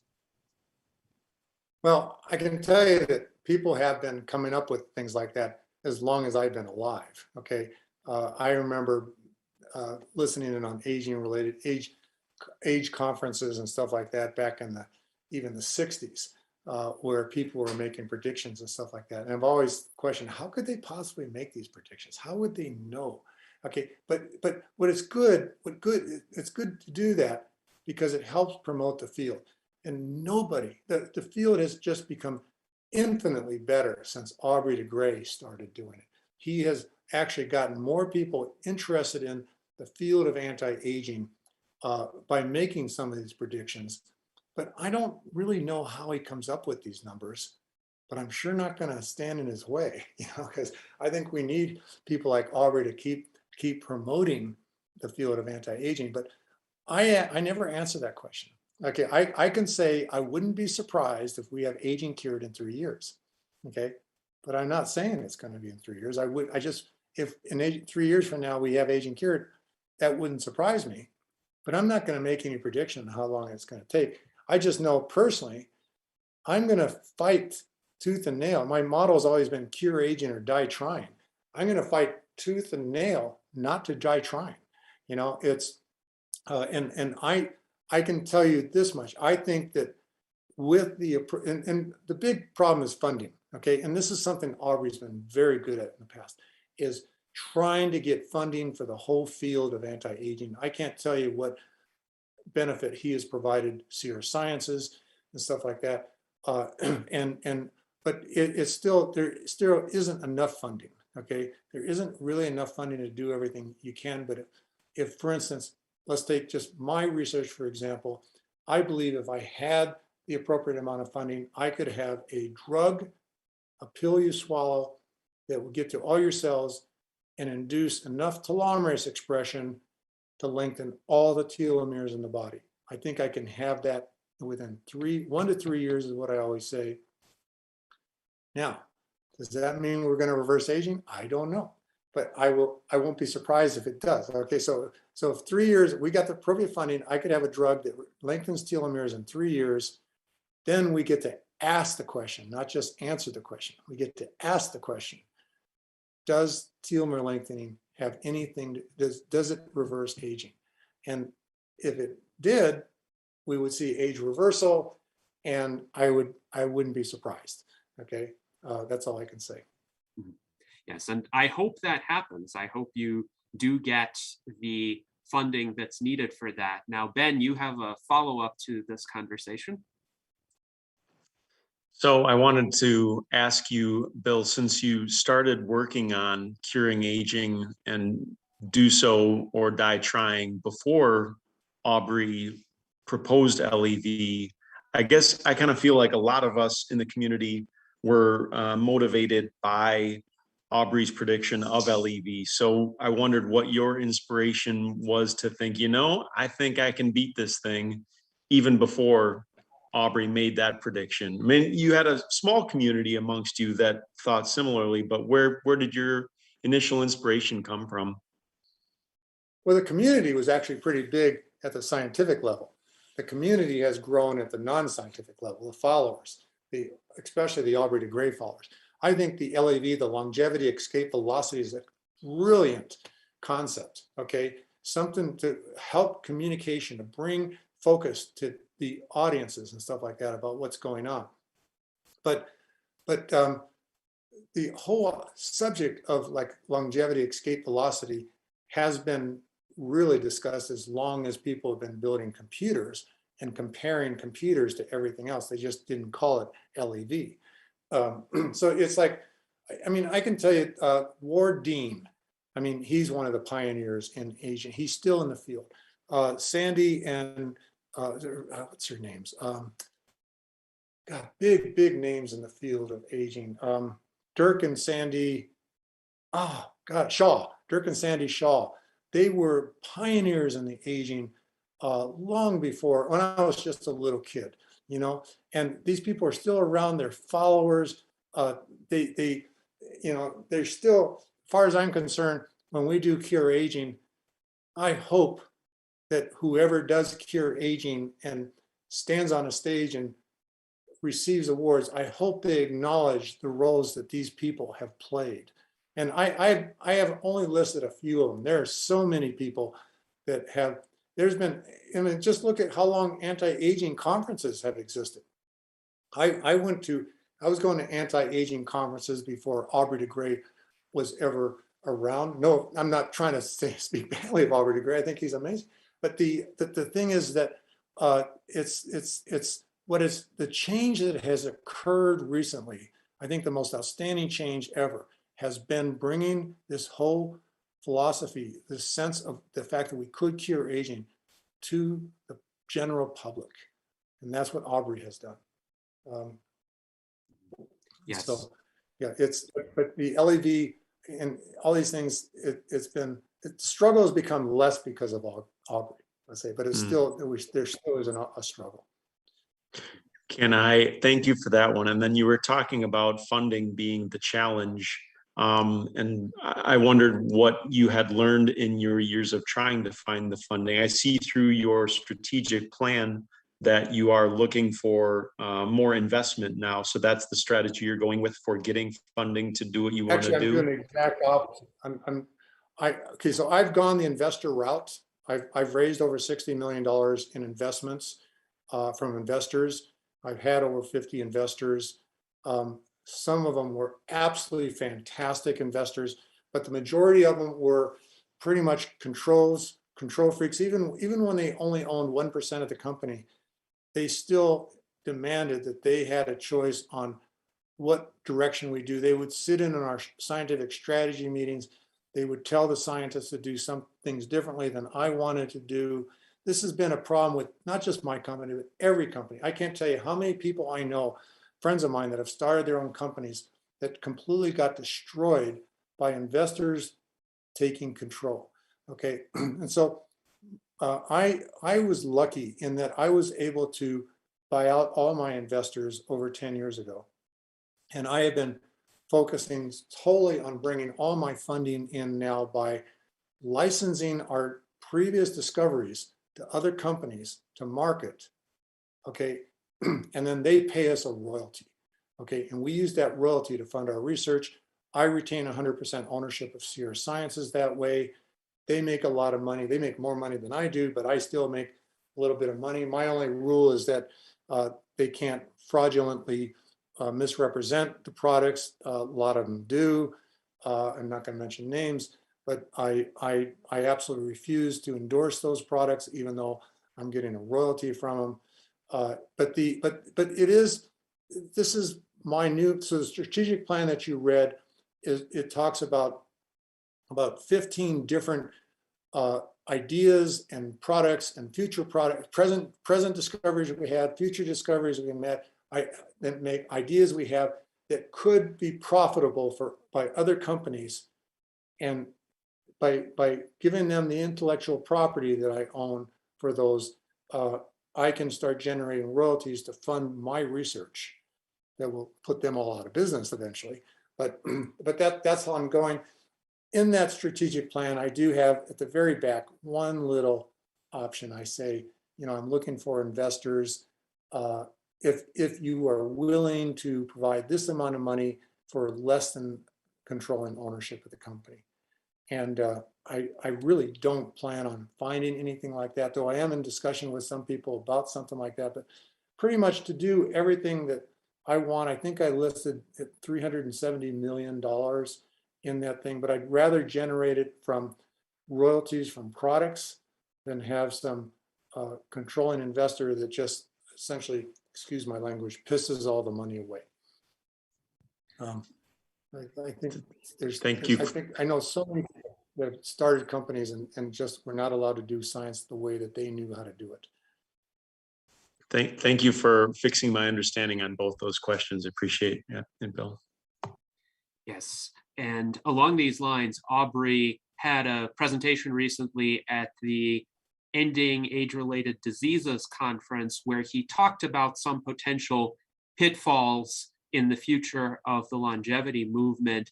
And one of the pitfalls he mentioned was startups becoming dependent on external investors too rapidly and maybe raising a lot of money initially, but that money would be diverted toward shorter term goals like maximizing the quarterly bottom line instead of the longer term research. Do you see that as a serious risk that could derail the movement even as it gains popularity and funding, but maybe funding from the wrong sources?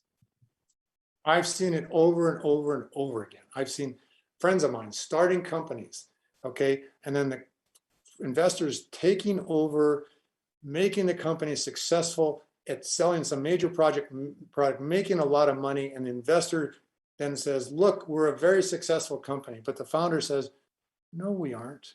We haven't done anything that we wanted to do. We just found some way to turn my idea into a profit money-making thing. So I always say, there's a lot, if you go to YouTube or my website, you can find me videos of me talking about investors. And what I always say is investors invest in the dream, not the dream coming true. Okay. I know people, big name people, who have been completely shut out of the field now because they accepted money from major investors. They gave controlling ownership to those investors, and then they were fired and replaced, and they were told, because of non-compete clauses in their agreements, that they're not even allowed to start a new company to continue their research. I mean, you can think of some of them, but I can tell you, I know of at least 10 people in that kind of boat. And that is such a tragedy for these people's minds to become unavailable to the very areas that they're eager and capable of working in. Now, it's interesting too that there seems to be a bit of a power struggle in the field right now between those who wanted to be open to essentially collaborative types of endeavors, philanthropic types of endeavors, sources of revenue for researchers that don't depend on individual investors. And then there are those who want to change everything into the startup funded by venture capital model. So what would your advice be to the scientists, to the founders of companies who want to maintain their independence, who want to maintain their ability to pursue the kind of research that they're interested in, and not necessarily that which will make the investors the most money? How do they survive? Because you've been able to survive, but I know it's taken some considerable creativity on your part. I got lucky. I just got enormously lucky that I was able to buy out all my investors. Okay. And it didn't turn out I had to buy out 50 investors. It turned out some investors bought out other investors, and other investors bought out those investors. And then I just got down to a few investors, and then I was able to buy out those investors. Okay. That was complete luck. Okay.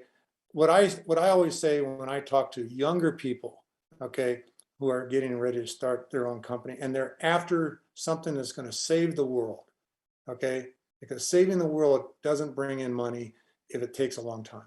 Okay, so if you're going to start a company where you want to cure aging or cure cancer or something like that, I'm recommending that they start some other company first, something that is totally based on profit only, profit driven, and that they make a lot of money themselves and then invest in their own company to save the world. Okay, that's, if I could do it all over again. I had ideas of starting companies back when I was in my 30s, late 20s and 30s and stuff like that. But I was so driven by wanting to focus on curing aging that I went that direction. If I could do it all over again, I would have done those other companies first, spend the 5 years to make myself billions of dollars. And then, and some of them would have, and some of them did by other people. Okay, I would have then funded all my own research and not let anybody stand in the way. And I just want to qualify, not all investors are like this. I've had some amazing investors that I'm still really well connected with, that I really like to remain part of the whole effort after I find some way of bringing in the amount of funding. 370 million is what my strategic plan says, without having to lose control of the company.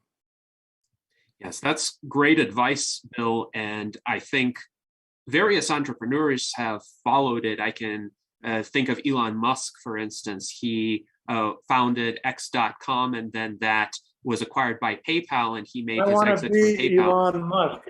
Yeah, I want to be Elon Musk. I mean, that guy, all the things he's doing are the things I wish I was doing. You know, it's like, yeah, go ahead. Sorry. Yes, Alexandria, you have some questions along these lines. One of the best presentations I saw this morning in Transvision was Paul Spiegel's talk, VitaDAO cryptocurrency funding for longevity research.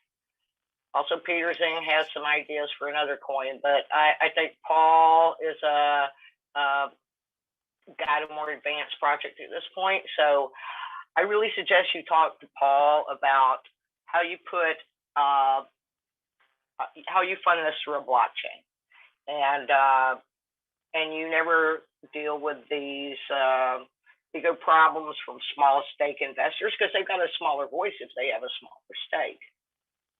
Anyway, it just avoids a lot of the bad incentives we see in current funding. So please talk to Paul. Yeah, and I have talked to Paul. I've known Paul for a long time. In fact, I met Paul at the same time I met Liz Parrish when they were working together. And so I've actually work with you. Let him work with you. I've started, but that's what we did. I did start 2 different coins, and now a third one's underway. But so far they've been disasters. Okay, so it does work sometimes, and I want to congratulate Aubrey de Grey on getting the $25+ million. But I gotta say, and Aubrey will agree with this, I'm sure 100%, $25 million is not enough. That's small change. We got to get 10 times that much at least for either me or Aubrey or anybody to be able to really do the work that's necessary. Now, in terms of the pitfalls of new cryptocurrencies and why they fail, do you have any insights on that, especially because there do continue to be new cryptocurrency projects, including in this space? Alexandria mentioned the transhuman coin that was essentially released a little more than a month ago. And I know Art Ramon is involved with that project now.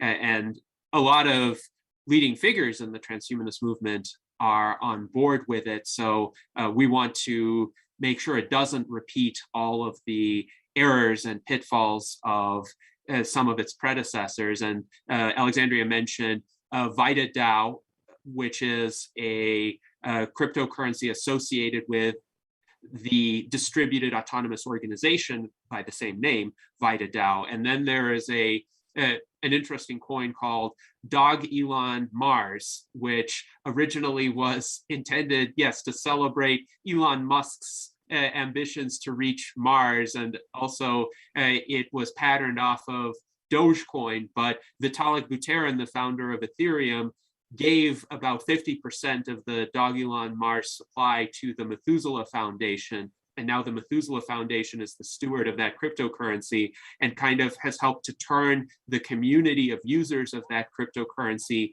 into longevity supporters. So that's quite an interesting development, but we want these cryptocurrencies to succeed where the others have failed. And what insights do you have in terms of what led the previous ones to fail and how we can avoid that? Okay, so I should qualify. I didn't start the coins. Some of my go-to-market partners did. People that I've licensed discoveries to. There's 3 different coins that have been discovered, and I do not know why they didn't work, but it was devastating to them. They were very optimistic, thinking it was going to be raised all kinds of money. And then when they started selling the coin and opened at a certain price, it just went down.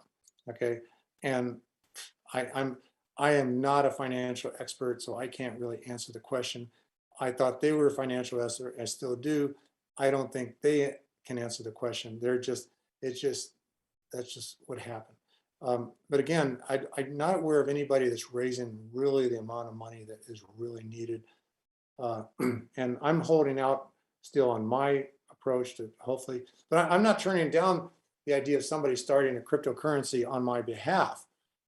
Just like people started cryptocurrencies on Aubrey's behalf, but I'm just not stopping everything else and focusing on that, because so far the 3 that worked just didn't pan out. Now, I don't know why.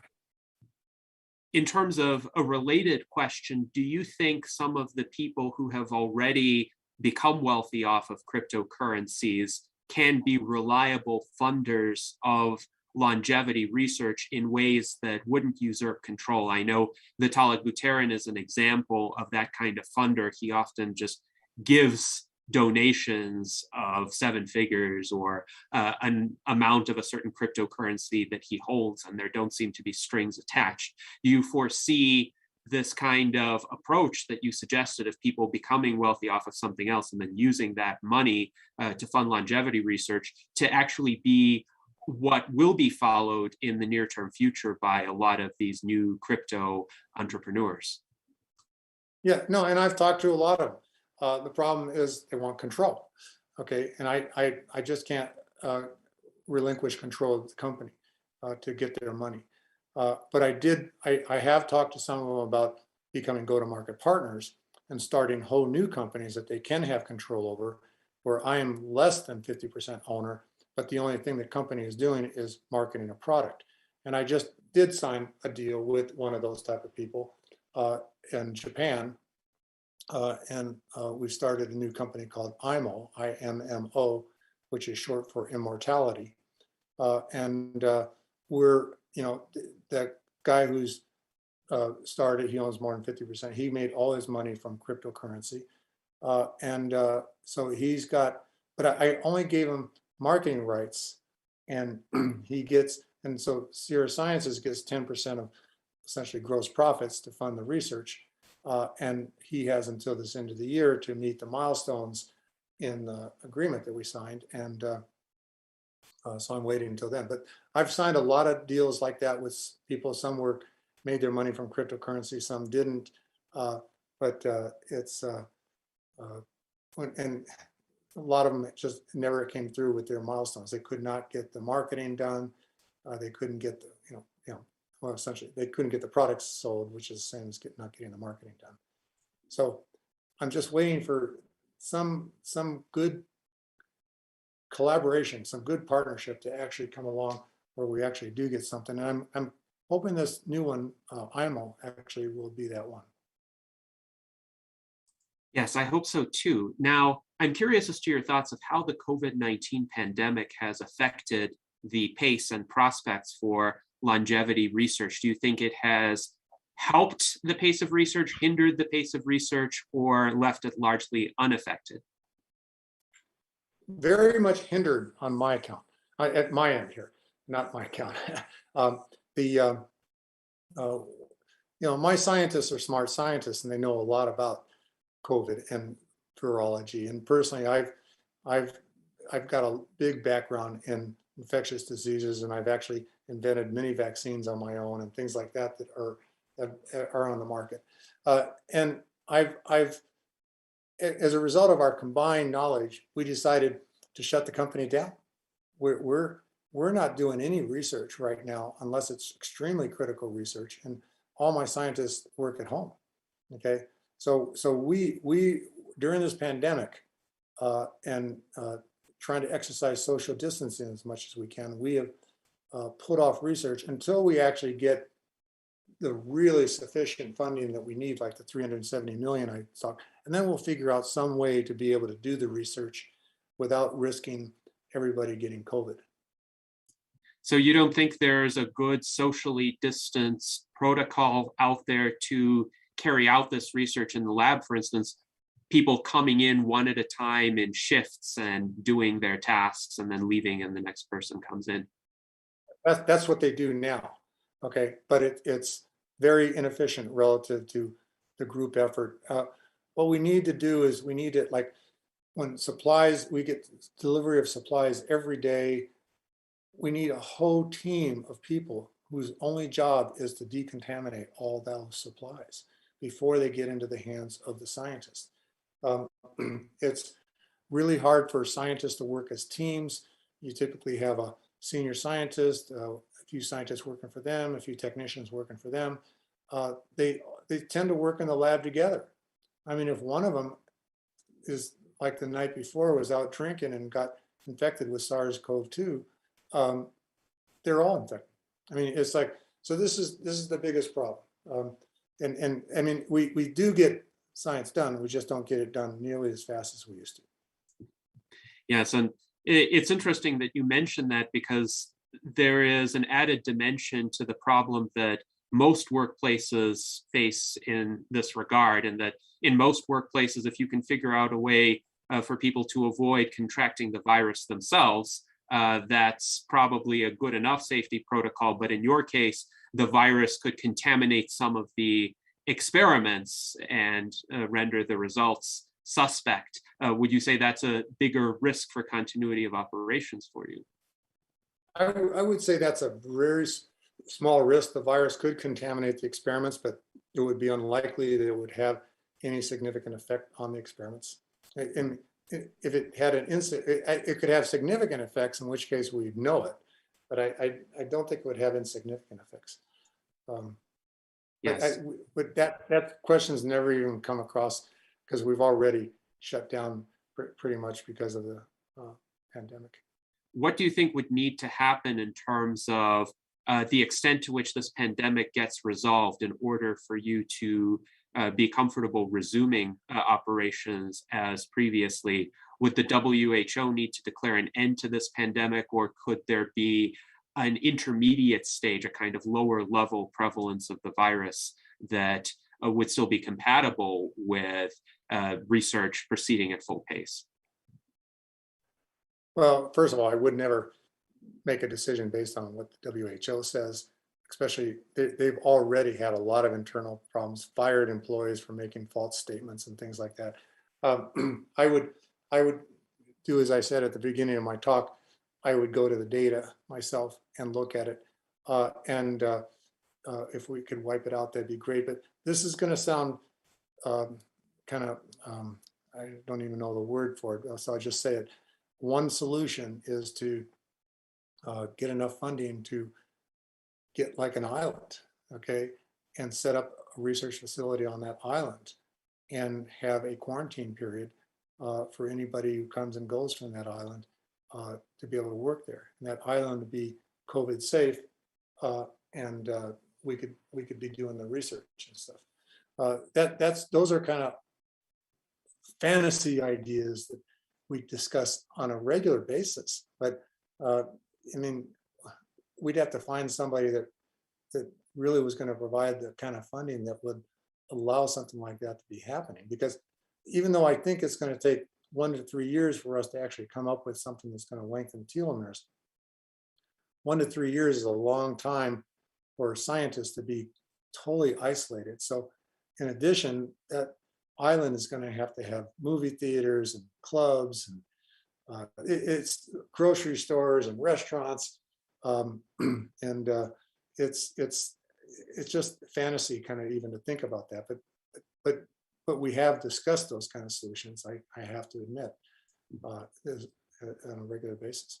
And certainly if the pandemic drags on long enough and the pace of research is seriously hindered by that for a long time, this will start looking like an appealing solution to more and more people. Of course, there are countries that are safer from a COVID standpoint. For a long time, New Zealand was able to keep out essentially all COVID infections. This isn't the case anymore. But when you mentioned an island, I was thinking, well, New Zealand is 2 islands, essentially, 2 large islands where something like that may be feasible to achieve. But I understand there might be some complications with the severity of their quarantine. I'm Jacinda Ardern's biggest fan. I think she's doing a wonderful job at keeping the COVID down, COVID infection rates and stuff like that down in New Zealand. Yeah, it has gotten to where they've got like 60 people infected now, things like that. Whereas they used to be able to claim that they only have 1 person infected sometimes and 0 most of the time. But it's when I look at their statistics and compare it just to Reno, Nevada, where I live, I think that whole country is doing way better than Reno, Nevada. So yeah, but somehow that would be ideal. 2 of my go-to-market partners actually live in New Zealand right now. And so moving the company to New Zealand has been an option, even though they're not allowing people in and stuff like that. If you do have a business relationship with the company there, that is an option. And believe me, that has been discussed in a lot of detail. This is fascinating, and we shall see how this situation evolves. I'm quite eager to see an end to this pandemic, but I know you've told me that there is essentially no chance of it ending by 2022. Do you think by January 1st, 2023, we're likely to be out of it? Well, I would never say there's no chance that it will be still around. I would say I wouldn't be surprised if it's still around 10 years from now. Okay, we'll have to see. I know vaccine development is a very tricky thing to do. The fact that we've never been able to come up with a vaccine for the common cold, and SARS-CoV-2 is related somewhat to the common cold. And we're now thinking we can come up with successful vaccines. At the RadFest, I did talk a lot about COVID, and I showed a lot of statistics and data, and how there's, how people can go and actually get their own data. People might want to watch that video from RadFest. You spoke at RadFest too. I recommend people listen to you speak. That was a really great panel you were on. But there's a lot of misinformation about COVID, and an example of when I say look at the data, not somebody's interpretation of the data, that's a major problem when people start saying how many vaccinated people are getting infected. I mean, a lot of times when you look at the percentage of people infected that were vaccinated, it turns out they're just showing the percentage of vaccinated people that got infected. And then they don't compare it to the number of unvaccinated people that got infected. And it turns out they're not very different. But I usually don't say the answer like that. I tell people how to go get their own data. But on the RadFest presentation, I explained very carefully how to go get all the raw data yourself, okay, and analyze it. And I even show examples of how somebody else's analysis of the data was wrong on that, and that how you can get the real number where something like 1% can turn into 30%, et cetera. Yeah, I would say go to RadFest, because I didn't have time to talk about that kind of stuff today. So before we go around the panel for final questions, I wanted to ask you one about running, since I want to at least mention the subject in this conversation. And of course, you are an ultra runner, and you believe that has considerable beneficial effects for health and longevity. I'm curious in particular, what would you say about the effects of long distance running on telomeres and how that compares to other physical activities, from sprinting to weightlifting? Why is long distance running in particular more beneficial? Well, again, that's a subject area. There's been a lot of poorly designed studies published.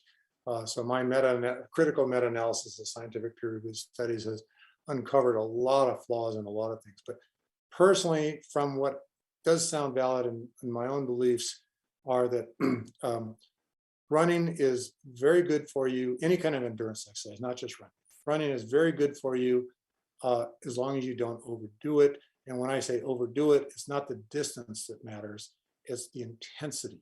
So when you are somebody that's a marathon runner and you're crossing finish lines on your hands and knees throwing up, that was not good for you.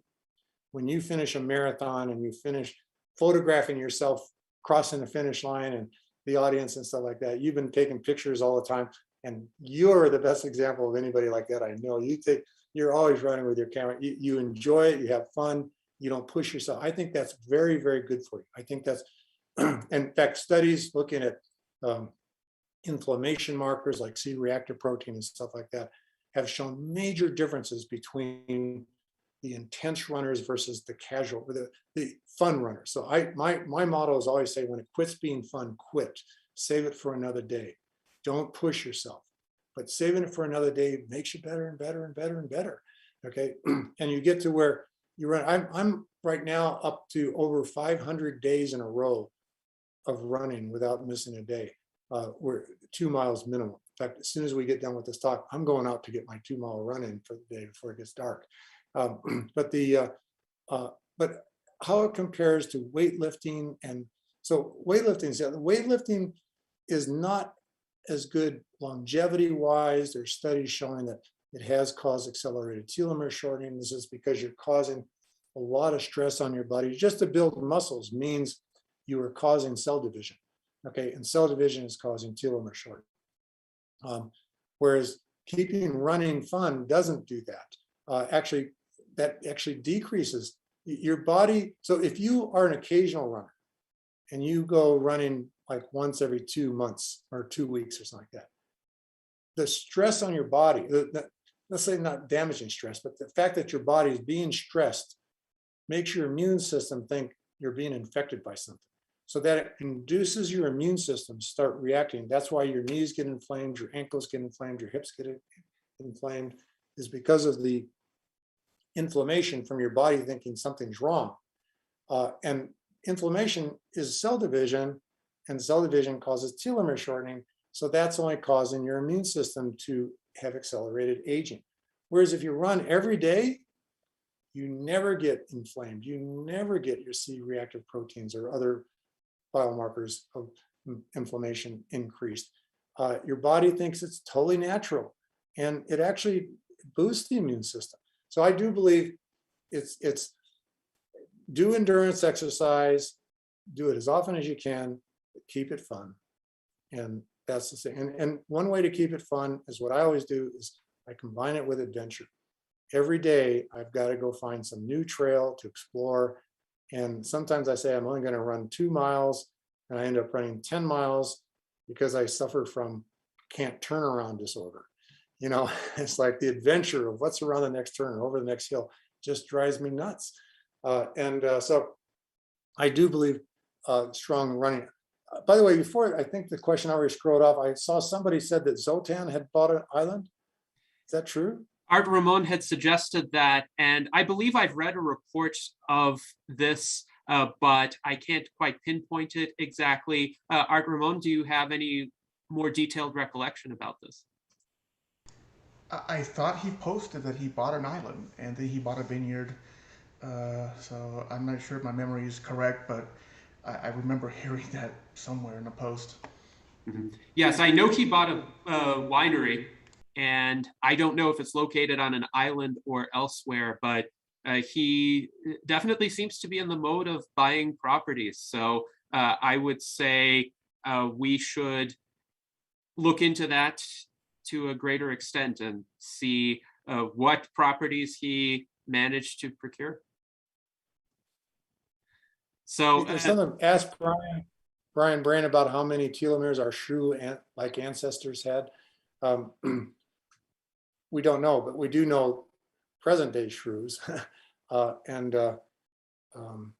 I keep trying to marmosets. That was the word I was trying to look for before.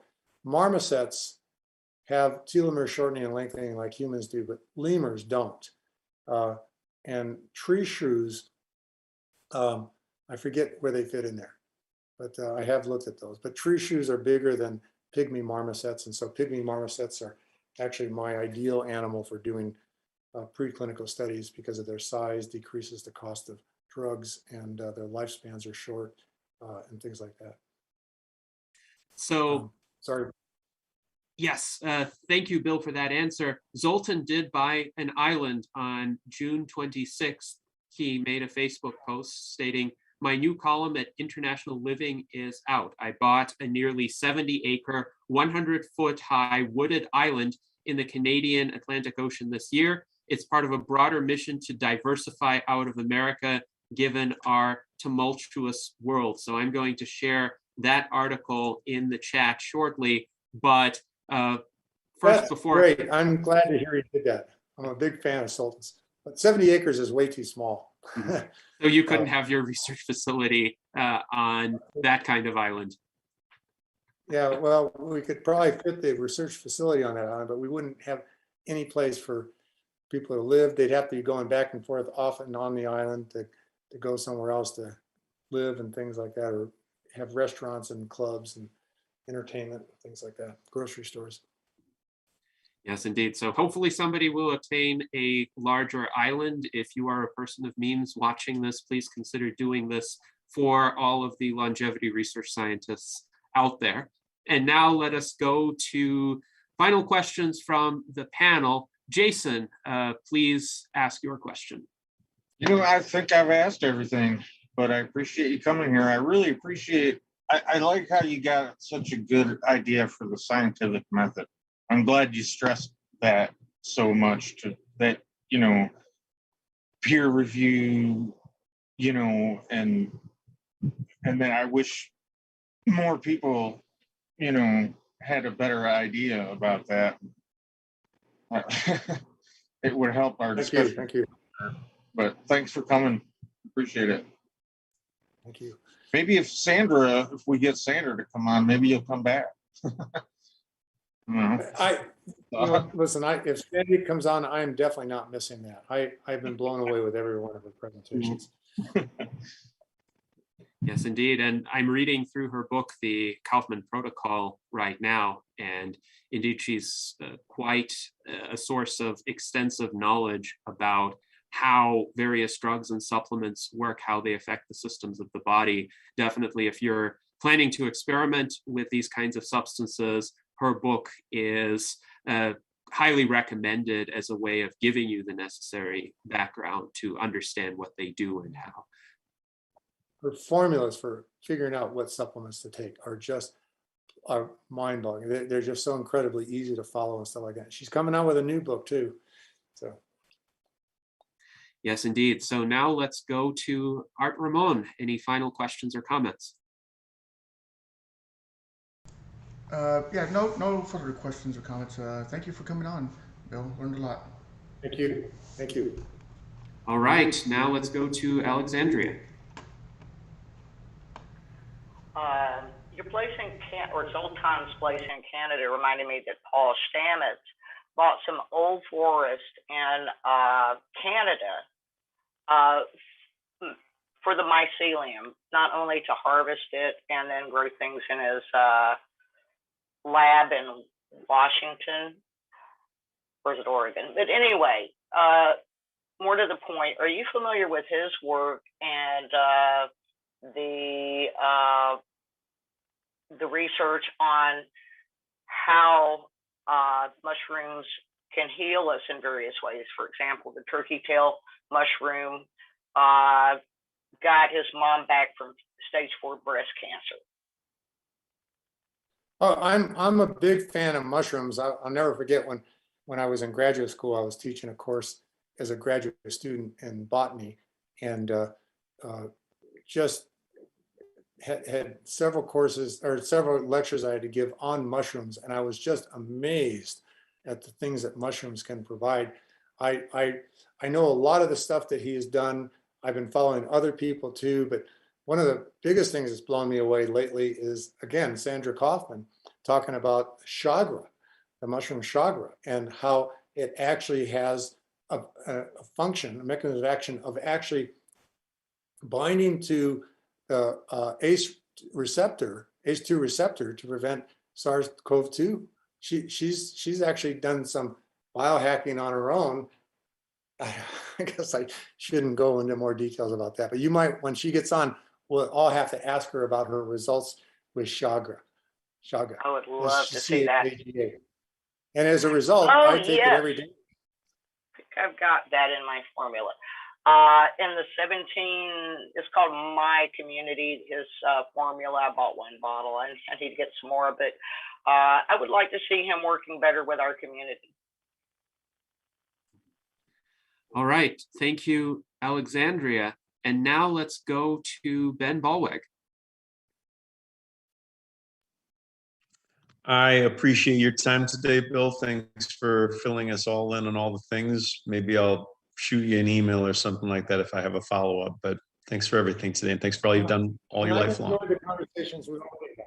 Yeah, I've enjoyed the conversations we already have. So let's keep it up. All right, good. That's good. All right, wonderful. And David Shoemaker, feel free to go ahead and make your final comments or questions. Yes, hi. Thanks for being here, Bill. I had a little bit of technical trouble today and couldn't participate quite as much as I wanted to. One of the reasons the camera isn't on. One takeaway that I have is nothing is new under the sun. And I get that, you know, and constant improvements. I'd be really interested in your opinion on mRNA, I can't talk right now, mRNA. And I know that 2 of the COVID vaccines are developed that way, and there's other vaccines, maybe other things that are coming that way. I'd just be interested in your take on all of that.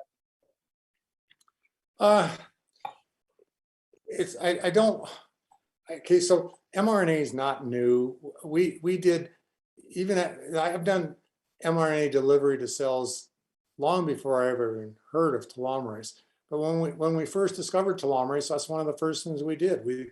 We produced the mRNA and used nucleotides that would help with stability of the mRNA, and we transfected it into cells and got the same results that they're now publishing today, 25 years later, as being new things. But the fact is, delivery is still the problem. Delivery to all the cells is the problem. It's not. So the mRNA, a lot of publicity, a lot of promotion. Why the promotion? I don't know. I can come up with a bunch of long lists, but I'm not going to say so. It's not. There's nothing new here with the mRNA. Still, I personally think nobody's shown any problems with DNA as long as DNA doesn't integrate into the chromosomes. Nobody's shown any problems with DNA vectors, and they're just as good as the RNA vectors. So I really can't say. I try to stay out of this kind of stuff, especially when all the data is just reproducing the same data we had from 25 years ago. Nothing new. It turns out to be some kind of campaign to try to make a profitable business. But so I'm not. I mean, it'd be great. If the mRNA if they could figure out a way to actually deliver to all of our cells better than DNA, and it makes our telomeres longer and stuff like that, I'd be first in line to start taking it. But it's just it's just everybody's trying to get funding. Okay, everybody's trying to make claims and things like that to get funding. The same is true for the what do you call them, the hyperbaric chamber stuff. In that case, there's a lot of misleading data there. But they're sure making a lot of money. I saw pictures of videos of labs now in Texas that are like sci-fi institutions where they're giving all these people things that are saying they lengthen their telomeres, but they're not lengthening telomeres at all. They're not inducing telomerase at all. They're just shuffling the pool of cells that, you know, by having effects on the immune system to increase division of young cells to make it look like telomeres are getting longer, but actually the telomeres are getting shorter. Again, I probably said enough to get me a libel lawsuit already, but there's a lot of stuff going on, but nothing's really going to, somebody just said, Alexandria, the Israeli study is flawed. I've already said too much, but I will be happy if anybody would like to send me an email. I will reply with data and my thoughts and things like that on that, but not in a public forum. Well, thank you for going out on a limb there. I appreciate your analysis. By accident. Yes. All right, good. Go ahead. Next question.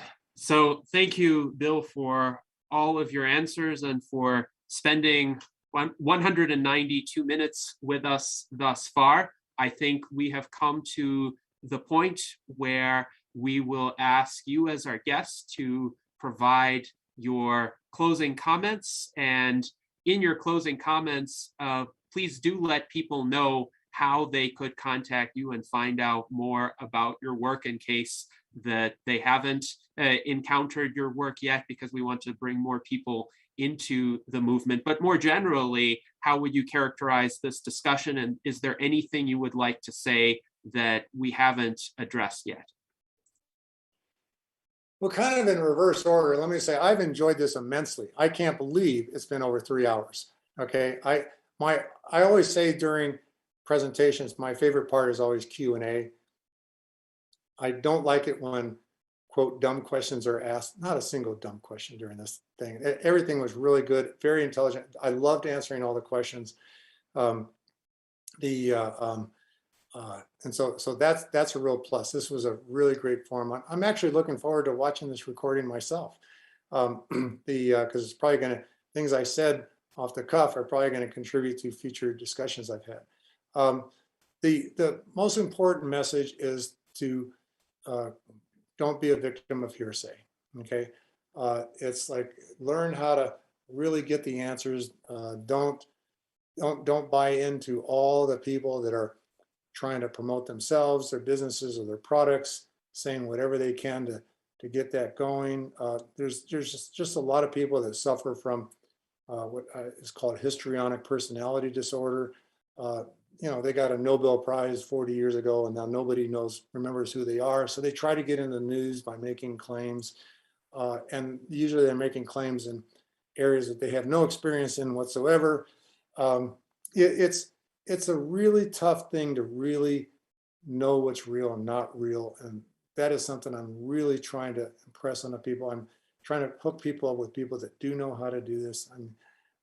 What else? I could go on and on and on with almost do my whole talk again if you wanted me to come up with closing remarks. But what else did you want to?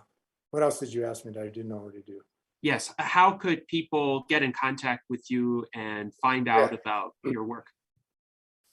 Well, my email address is my best, and that's B as in boy, Andrews at sierrasci.com. That's SIERRASCI.com. You can also do sierrasciences.com. Sometimes that doesn't work.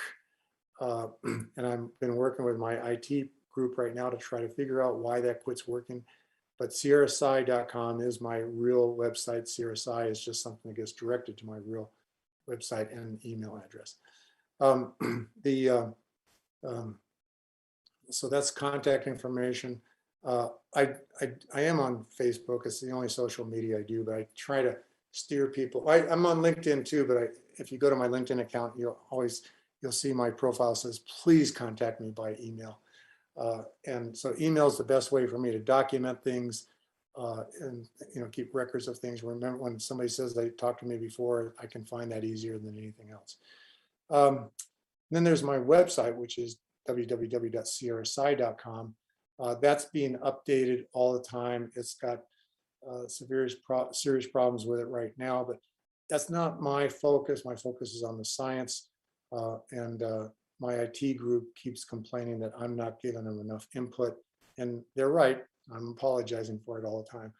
But my videos, I've got tons of videos. I make all my PowerPoint presentations available to anybody that wants them. They never need to give me credit. They can take Sierra Sciences off the slides. I don't care. My number one goal, okay, that's what I never talked about that. If any of you have seen me talk and I talk about Star Trek First Contact, I show a picture of the Earthling who's played by, I can remember his name. I can't remember his name on Star Trek or his real name, but then also the Vulcan. I'm actually now Facebook friends with the Vulcan, the actor who played the Vulcan. But I show a picture of them shaking hands in First Contact. And I say, the reason why I'm doing all this research is because when this happens, I want to be there. And all of a sudden a picture shows up with me actually doing a three-way handshake with them. I'm actually wearing the same shirt I am right now, I just realized. But that's my mission. My mission is I want to be there because the future is going to be very exciting. Unfortunately, I'm going to admit that my number one priority is my own aging. I would never be happy being rich and not curing aging. So I'm not focused on trying to make a lot of money. Just every penny I make, I put back into my research. And that's it. Cure aging or die trying, still my model. Cure aging or die trying.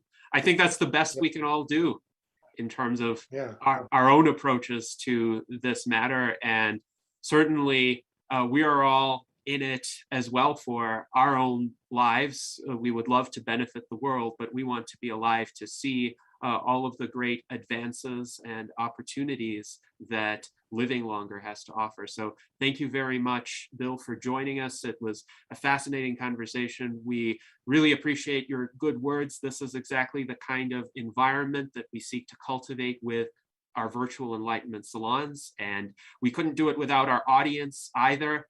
We have such amazingly engaged viewers who pose thoughtful and deep questions. And thank you very much for addressing them. Thank you to all of our panelists as well. And we hope that you will join us for our future virtual Enlightenment salons. Most of the time, we hold them every Sunday at 1 p.m. Pacific time. Sometimes we may vary the times to accommodate certain guests, but that is our typical start time. And until next time, live long and prosper. All right, thanks. And good luck to William Shatner on Tuesday. Don't miss it. Yes, indeed. Talk to you later.